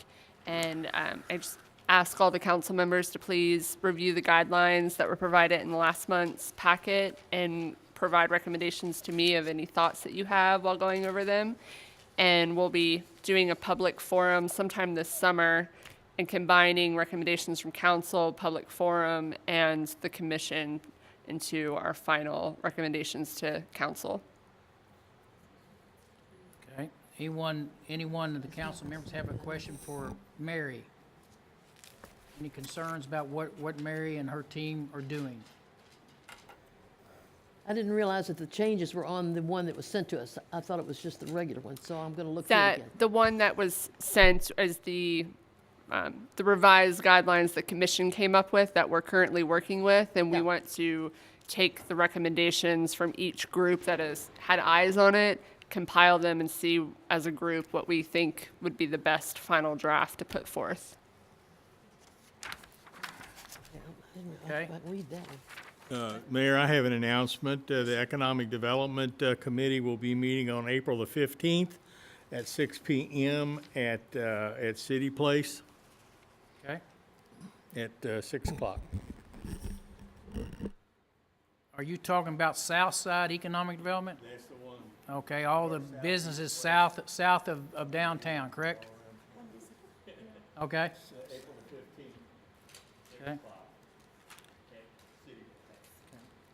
Trey Kamer, you've chaired two committees that have met, the Budget Committee and also the Personnel. Would you like to give any report tonight on those meetings?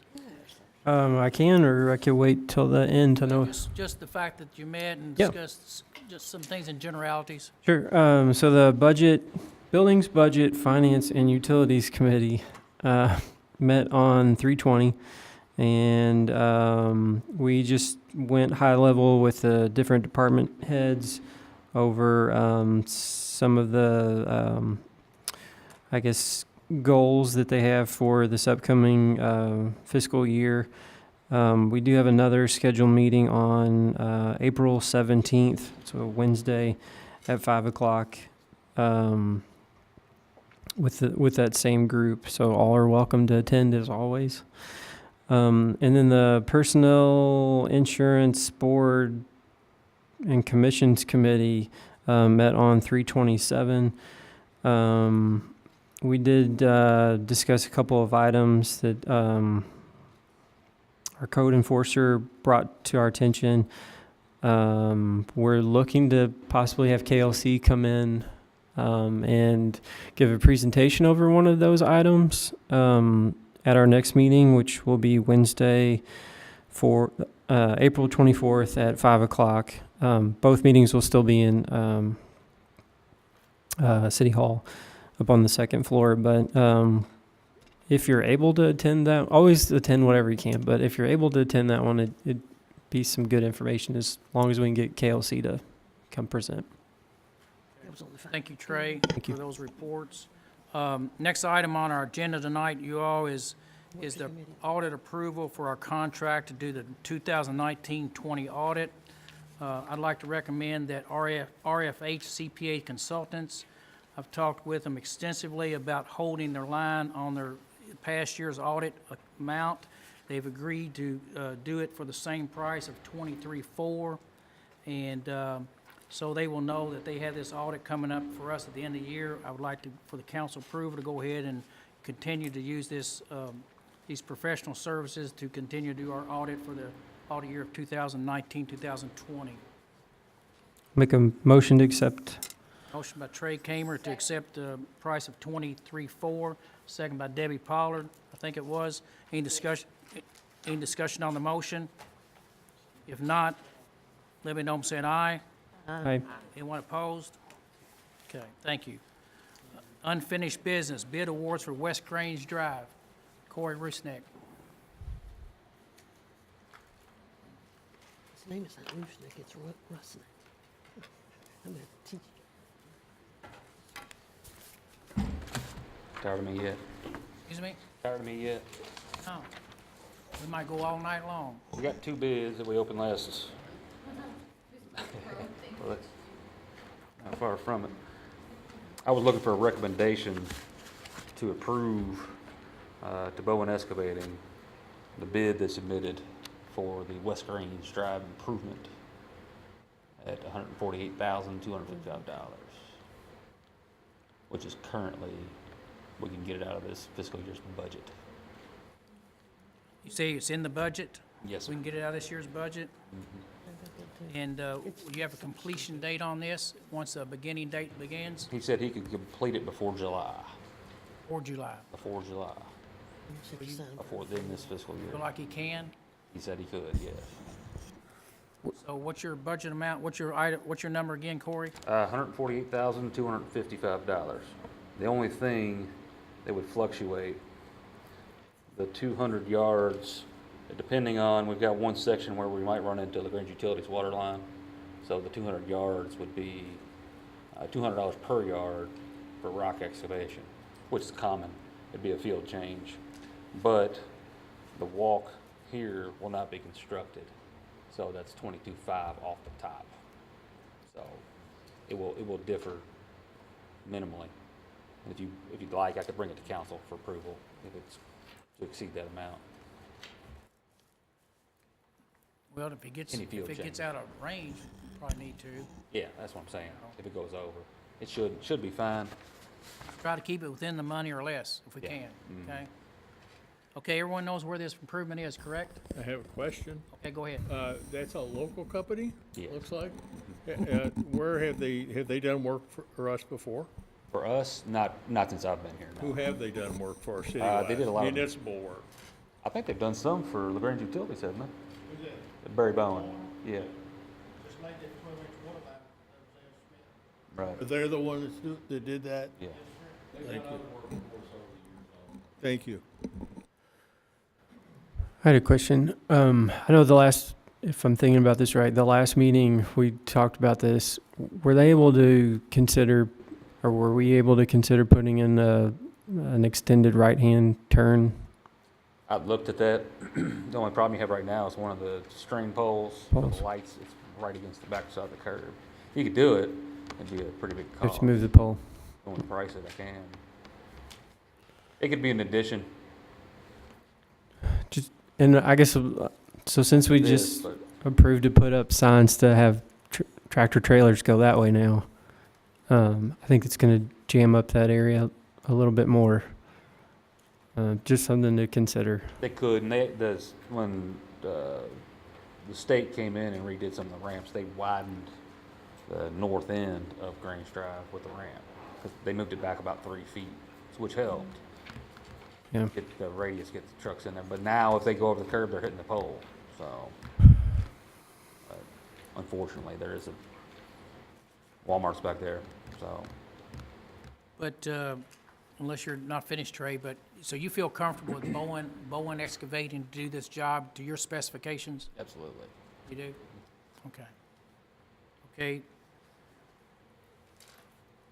Is there a motion to approve the contract to award it to Bowen Excavating for this amount? I'll make a motion to approve Bowen Excavation's Motion bid. made by Councilman Bill Lamline. Is there a second? Second. Second by Leslie Wright. Any further discussion? Not. All those in favor of the motion, let me know by saying aye. Aye. Anyone opposed? Thank you. Thank you, Corey. Anyone have any new business to bring to the council tonight? Anything new? Anything you want to bring up? Last meeting, we had asked some questions about the city of LaGrange and if they give scholarships or not, and I know you were going to follow up on that.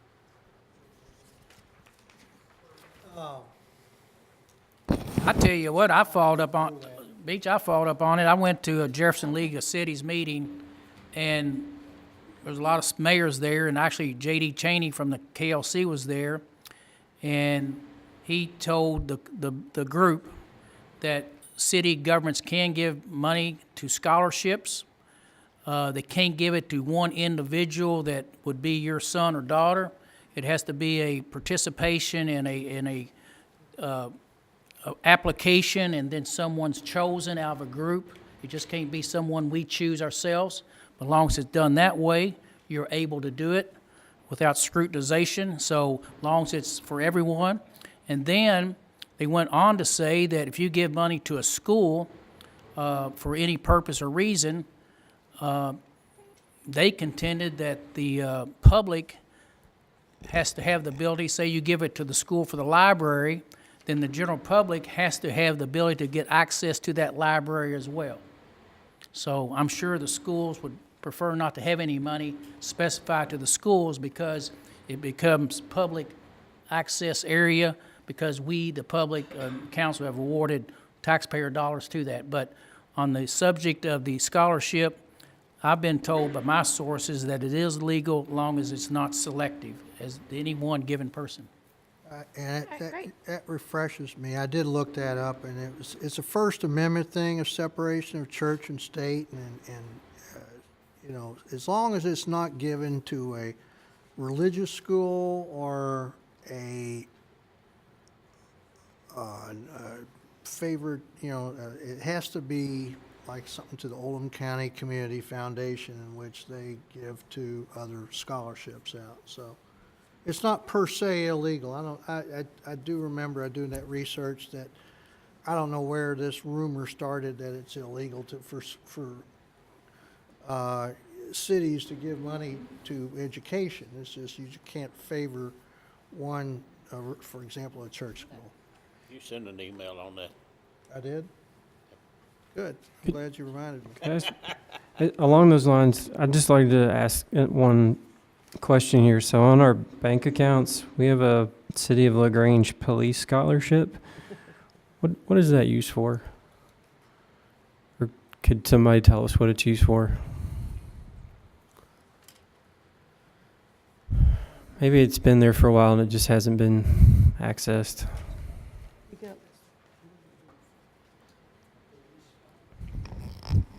City of Grange Police Scholarship, BB&T, 3160, Chief. I know you're new, and you're probably not familiar with that, so if you're not familiar with it, then I'm not going to hold it against you. But what do you think it might be for? Not with certainty, but I would say maybe it's connected to the Alumni Association, and they disperse it. I can check with them. What was the amount again? 3160. 3160. I'll look into it, but I'm You not.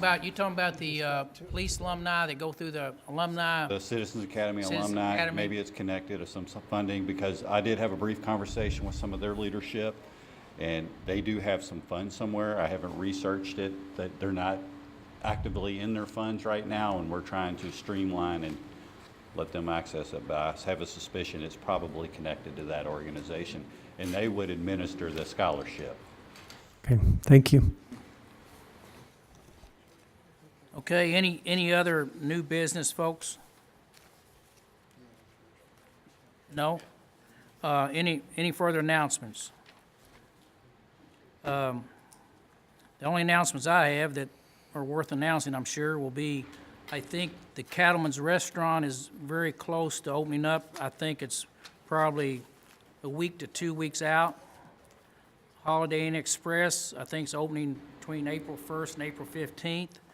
I'd like to bring attention to the public on the rental of our LaGrange Community Center. I have a rental agreement center here, and believe it or not, there's a lot of people that like to rent the center for birthday parties, wedding receptions, you name it, retirement get-togethers, but I'd like to put out a pitch for the community to, this LaGrange Community Center is a great place to have a birthday party. You get the use of the gymnasium, get the use of the kitchen, and I just want to continue to advertise this facility and promote it, because I think it's a great place to hold events. I've told the city council, and I'll tell the public tonight, I'm planning on having a New Year's Eve party there on New Year's Eve. We're gonna, if this council will let me, but I'd like to sell tickets. I'd like to have a meal catered in. You buy your ticket, we'll have a band or something, we'll decorate up the gymnasium, and it'll be a downtown fun place to go on New Year's Eve if anybody's still awake at midnight. A lot of us are in bed by 10 o'clock, but still yet for the community, I think it'd be sort of fun to have something there and sell tickets previously and tell everybody come and have a good time right there in the community center, and it'd be a great place to have an event. On the stoplight out here at 53 and 146, I received something from KYTC in the last week. The poles have been sent to a sandblast, or not a sandblaster, they're being powder coated right now, the stoplights. And once they're powder coated, they will be sent to KYTC. And once they get done, I hope in the next few weeks, KYTC will have them there. Then Davis H. Elliott Company, they're an electrical contractor. They will get with Davis H. Elliott to put the poles in place and get this stoplight signal functional. I've had a lot of people ask me, when in the world is this stoplight going to happen? And I still don't want to get a definite time, because if Charles H. Elliott comes to KYTC and said, we're booked up for 3 months, even though they're treated and they have powder coated on them and they're ready to go, I'm not sure what Elliott's schedule will be, but hopefully myself and Judge Vogel will try to push to get these lights set and get them installed so people will quit asking when are they coming, because a lot of people are asking that. I think it works perfectly well right now. Well, okay, I'd like to say this. There's been a lot of discussion on who is responsible for putting these lights in. I will tell you this, because I've talked to the judge about this, but he had a request from the city council by the form of a resolution to ask for this to be studied and looked into. He was sent a resolution by the city council for the study of this right after the lady got hit and was killed. So the city council acted on that and actually initiated the request for Judge Vogel to look into the placement of stop signal there to make that intersection more safer. I think the KYTC did a traffic study, and they came back with analysis and said, here's what it will be like. So that's that, all I can tell you. Anyone else here like to say anything tonight? I'll have a last public comment. It's not on the agenda, but I'll let anybody say what they wish. Council ready to go home? Anyone want to make a motion to adjourn? I make a motion, we adjourn. Seconded. My Debbie, second by about 3 people, but I'll give it to Leslie Wright. All those in favor of the motion, let me know I'm saying aye. Aye. Okay. Any opposed? No. Yes. Me too. I don't. I'm ready to party now. I know, I sleep till 10 though.